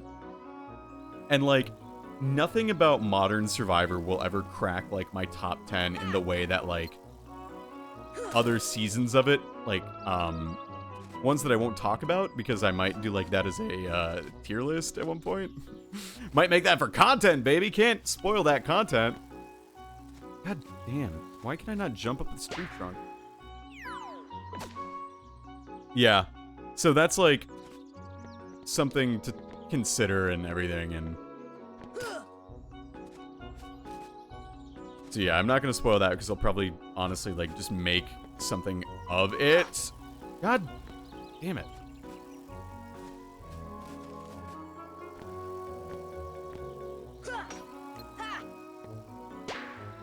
Alright, well... 71 honey, that's fine.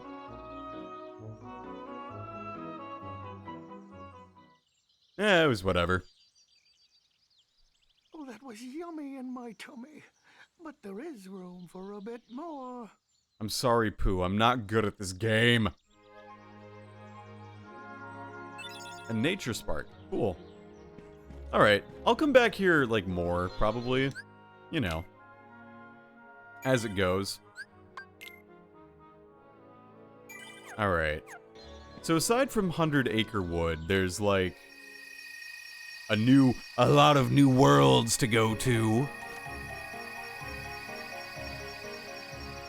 Look, I could ramble about Survivor for hours and hours and hours and start my own Survivor podcast, which, like, everyone knows we don't need another one of those. But I could just talk about it forever, dude. My opinions on this show that has been airing since 2000. I like the bits I saw of 42. I really like Jonathan. That's okay. If you want to watch it all, you should.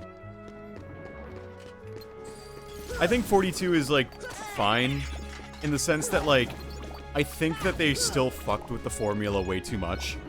Like, there's no reason that people should need to earn the merge. To make it to the merge is to earn the merge. The only reason that more people were getting to the merge in the first place is because the merge used to be at 10, and then they were like, or no, it used to be at 9, and then they were like, oh, let's make the merge at 13. Like, no, that's dumb and stupid. It does not make sense to have the merge at 13 in a cast of 20. Have a final jury of 10 people? That's way too big of a jury. I'm sorry. It's my modern opinion of why... Just another reason why Survivor Cambodia has ultimately made Survivor worse. Big juries are stupid. Oh, I didn't know they've been fucking with the formula at all. Oh, boy. They've been fucking with the formula of Survivor a lot. To the point where, like, there was one point where they were just like... There are 2 seasons where there's this twist. Where instead of being voted out, the entire people can have the choice to go to this place called Edge of Extinction. which is basically they're voted out of the game, but they don't tell the people in the game that it's there the first time they do it. And it's really dumb because they have done that on previous seasons. They have, but they also didn't tell the audience about it beforehand, which made for an interesting reveal twist. This time, what they do is they spend 15 minutes on an episode devoted to watching people be miserable on this and come back. Like, eventually someone comes back, and like, if you last long enough on Edge of Extinction, you can go to the jury, which, like, you know, if someone comes back from the Edge of Extinction and they're all buddy-buddy with the people on the jury, I wonder, like, if that might be a problem, you know? Like, you know, it's kind of breaks the game, don't you think? So, okay. I won't talk more about that because we haven't watched that season in chronological order. All I'll say is that Edge of Extinction is a very stupid twist that adds very little to the season. That's all. So that was, like, recently. So what did Cambodia do to the formula? Okay. So the issue... Okay. Sorry. Let me figure out how I want to phrase this. So Survivor Cambodia is one of the most well-received seasons of Survivor to many, many people. Every episode is interesting. Every episode is dynamic. There is something crazy happening every episode because every player in the game is committed to doing their second chance justice. And what I mean by this, Survivor Cambodia is the second chance season. Everyone who is on that season was on the show. Oh, fuck. I guess I'm doing the gummy shift. This is fine. Was on the show and lost. They did not win. So this time, they're using this presence as a second chance. And, like, they may have lost because they made it to the finals and then lost somehow because they were up against, like, someone who is literally considered one of the best winners of all time. Or, like, they voted for the wrong person and got themselves voted out. Or, like, you know, they didn't realize until too late that they were at the bottom of their alliance and then they tried to switch things up and then it didn't work. Or they were literally, like, the first runner-up of the entire show, for example. So, yeah.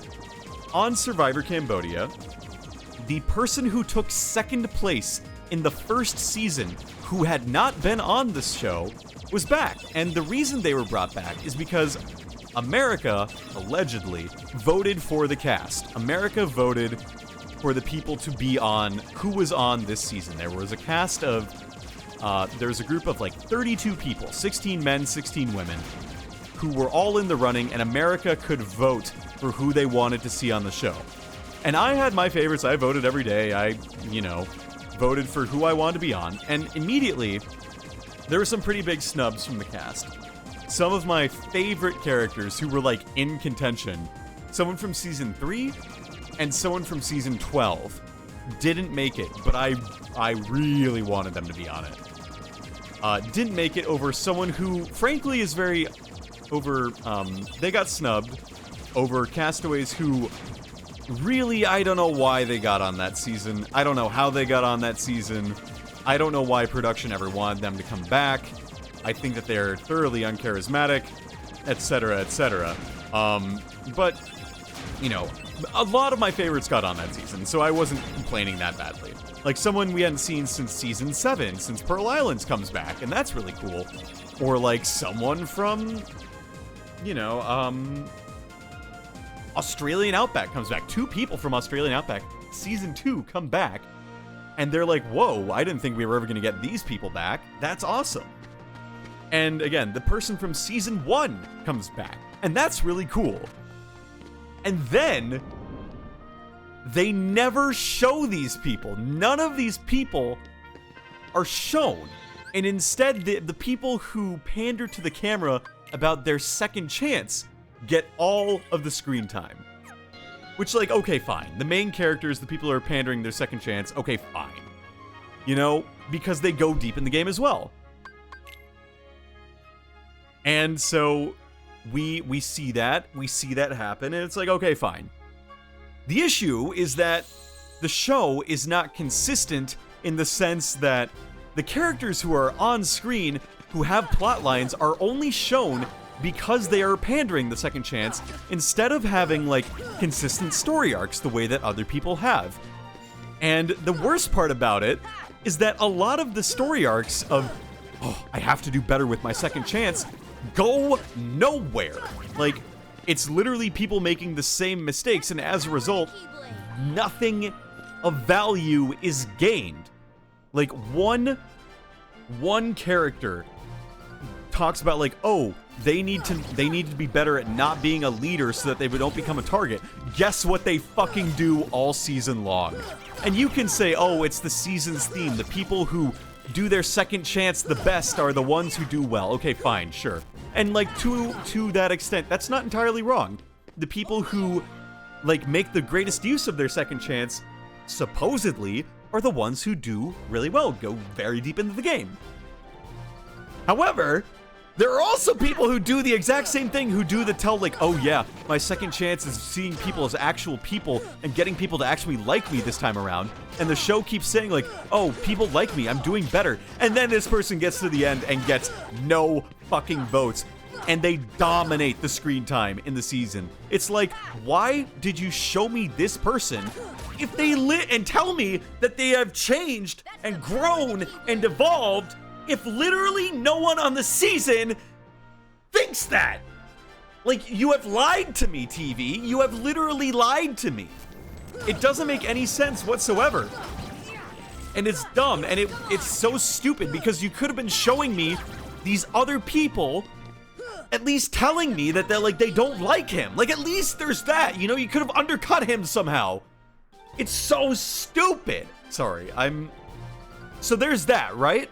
And then there's the fact that, like, because he dominates so much of the screen time in that season, we don't see the people who we voted on to see.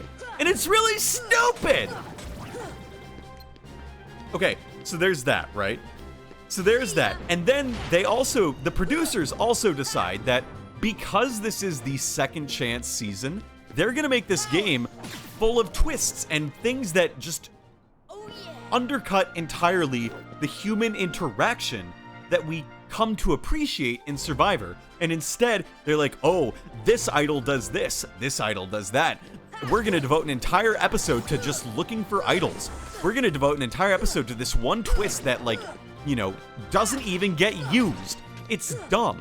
It's really stupid. We spend episodes on twists and shit like that. And for what? For nothing. Like, literally, the idol plays are great. The idol plays are exciting and interesting, right?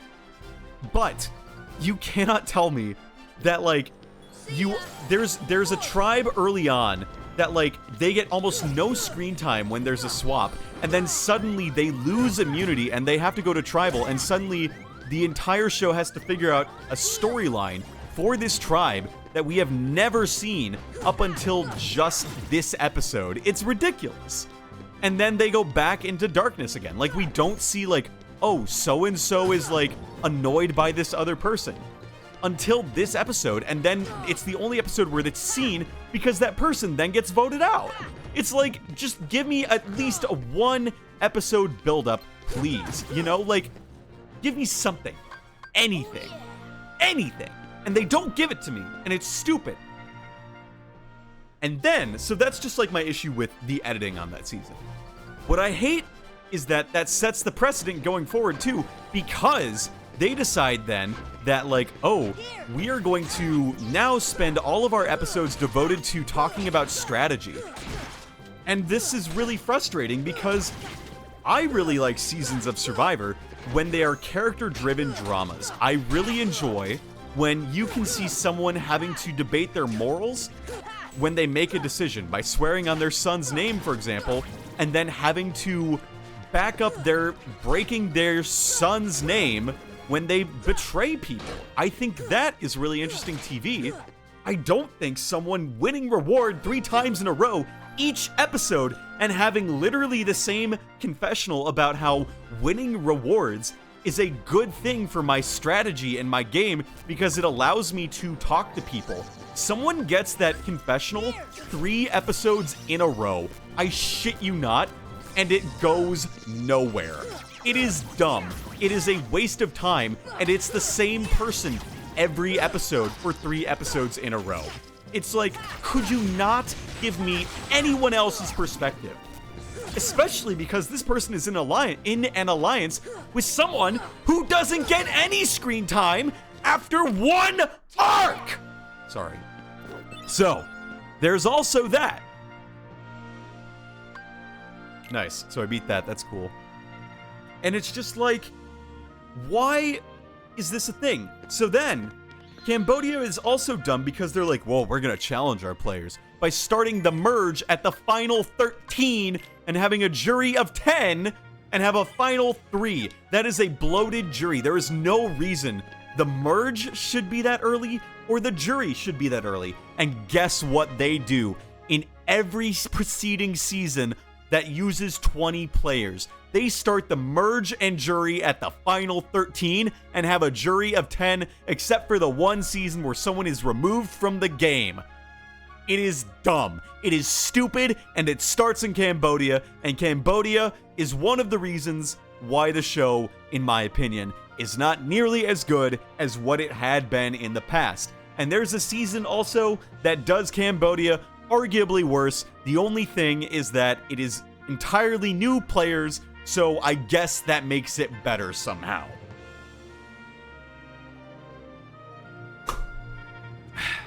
And the worst part, too, about Cambodia.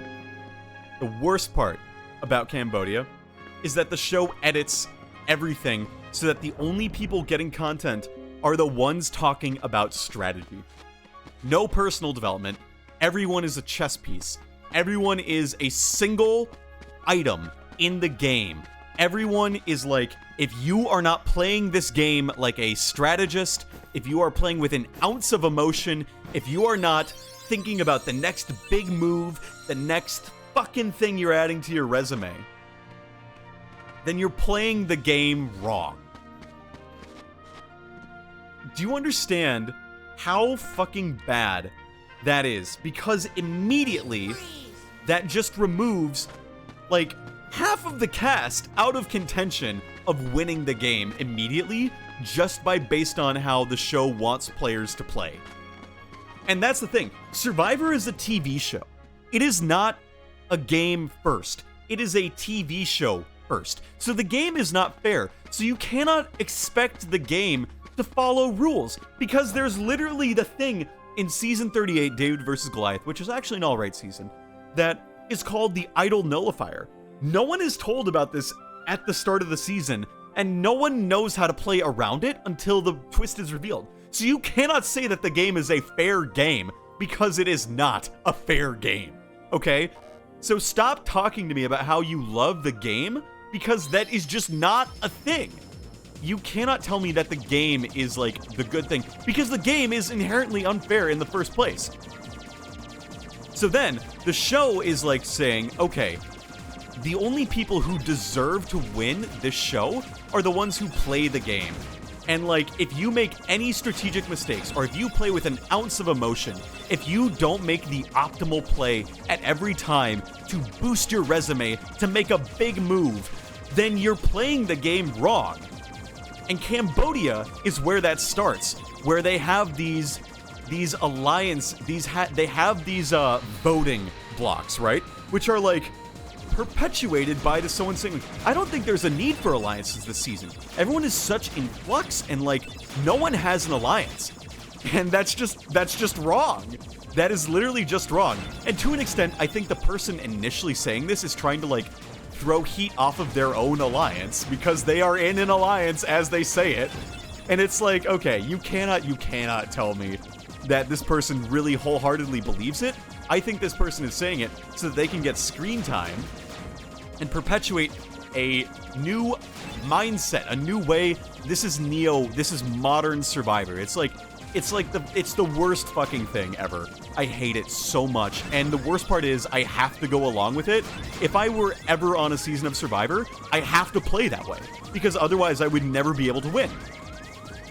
Not with, like, the way that just casts view how you play now. You have to make big moves and things like that. And it's literally Cambodia's fault. It's Cambodia and one other season's fault. And that's just how it goes. You cannot do anything else about it. And it sucks for that reason. And the worst part about it, the winner of Cambodia literally does not believe in or use this strategy. They are in an alliance from like day 3, and they ride out that alliance to the very end. It is fucking stupid. It is actually impressive how contradictory, like, the show is practically gaslighting you with regards to how the game should be played. It's incredible. It's incredibly stupid. It's so dumb. The whole time. The whole time. And it gets worse in later seasons. Because, like, someone who actively plays a very good old school game in a later season, like making personal connections, making friends, getting respect, more respect, in fact, than their other 2 finalists, just gets no votes because people are afraid of voting for, quote, the wrong winner.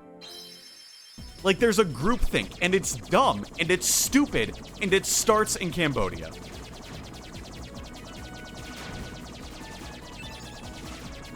And it's perpetuated all through the early mid-30s. At least in later 30 seasons, they get better about it, and I will say, 41 and 42 are very good at not doing that. So I'm at least thankful for that. The new age Survivor, the post-COVID Survivor, is like actually decent in that regard because players are actually getting personal stories again. Is it cheesy? Does everyone have a sob story? Yes. And that is a problem in and of itself. Like, my issue with Survivor is that, honestly, I don't really have a sob story.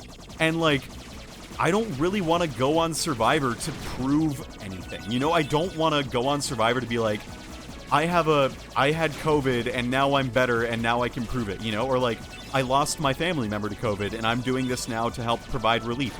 Or, oh, I want to do this because I need to prove it to my family that I can do it. Or, oh, you know, I'm an amputee, I can't do this. Or, oh, I have a heart condition that may kill me. Or, oh, I have, you know, this thing. Or, you know, I am an underrepresented community. I am not an underrepresented thing. I'm a straight white dude who likes Survivor. There are plenty of people just like me, you know? So it's hard in that sense where, you know, I don't have a marketable niche. I'm just a very big fan who's very passionate about the show. And, you know, that doesn't always make for great TV, which is fine. You know, I would rather watch entertaining TV than be on the show if it really comes down to it. If there are better people to be on the show, then so be it. Please cast them. But, like, the issue I have is, like, the best seasons of Survivor are past. There will never be a season like Survivor Pearl Islands. Emperor Lemon, make an episode of your There Will Never Be of Survivor Pearl Islands, because, I don't know. A lot of modern Survivor feels corny and forced, but for different reasons. At least modern Survivor now doesn't feel like it needs to lie to me to say that I have to have this giant resume of big moves to be successful. So, all of that starts in Cambodia. Oh, it's a whale. Space whale. Okay. That's okay, don't worry about it. I just have a lot of opinions about Survivor. It's monstro, it's a vicious...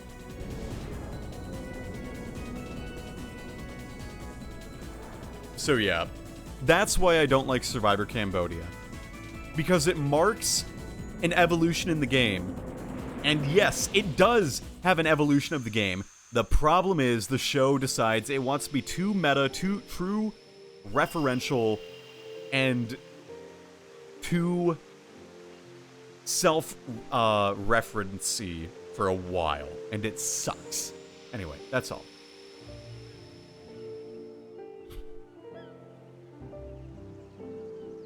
Oh, this is cool. Okay, enough of my Survivor ranting.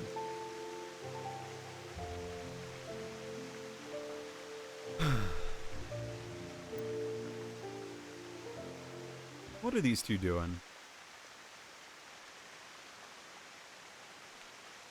What are these two up to?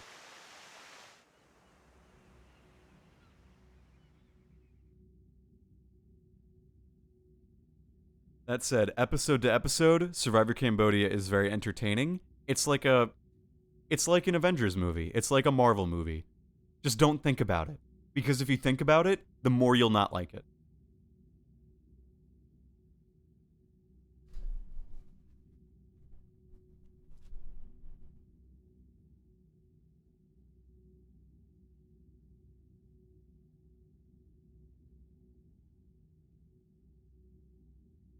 This is kind of cool. Let's get off this island. You and me, together. And Kyrie. Kyrie, too. We'll go on real adventures, not this kid stuff. Isn't there anything fun to do? Yes, you live on a tropical island.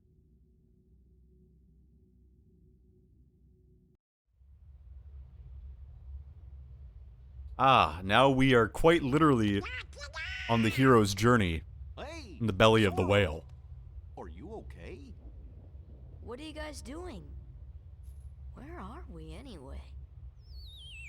Whoa! Oh, you know, I think that big old whale monstro just swallowed us. And for today's weather, expect showers. Oh, heavy showers. Ow! Who's there? Pinocchio. Oh, it's just Pinocchio. Pinocchio? Pinocchio? What are you doing Where here? you going? Pinocchio! Come on, everybody, after him, quick! I can't jump that high. Monstro. Why do I feel like I've never seen anyone talk about this level when they're talking about Kingdom Hearts? Like, everyone talks about, like, Deep Jungle or Wonderland. No one...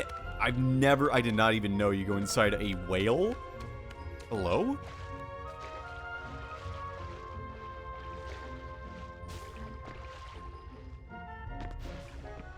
Also, I forgot that this is a Pinocchio level.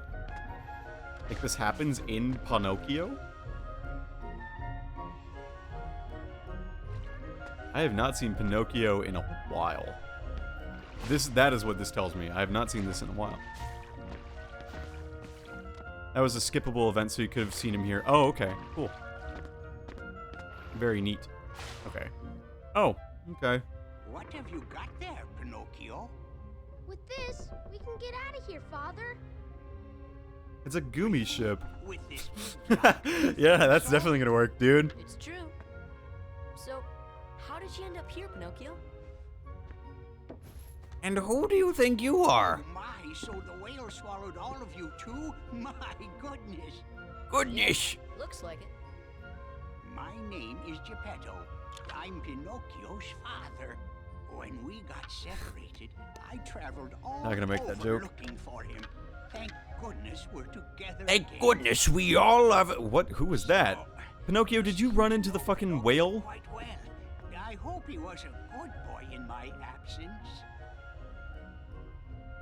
Well, we've all had quite a journey, right, Pinocchio? Pinocchio? Was that Squall Leonhart running through there? Or was it someone else? Alright, a save point. Good. Alright. Save point's just what I need. Okay. After that rambling, I'm literally out of brain energy. And I need to, like, fucking decompress, vegetize, whatever, so I'm gonna end stream here. Yeah, that's that. Thanks so much for watching. Let's find ourselves someone to raid, shall we? Let's find ourselves a cute little streamer to raid. Whomever they may be. Oh, Meow's is playing Fall Guys. Let's raid Mia. raid Miaz. We're gonna raid Miaz. Yeah, go watch the first episode of Survivor Pearl Islands. If you don't like that, you don't have to finish it. But go watch that. It's a good episode. It's 45 minutes. It's I think maybe a little over an hour actually. Worth watching. All right. Thanks all for watching, and I'll see you all for Paper Mario on Saturday. Bye-bye.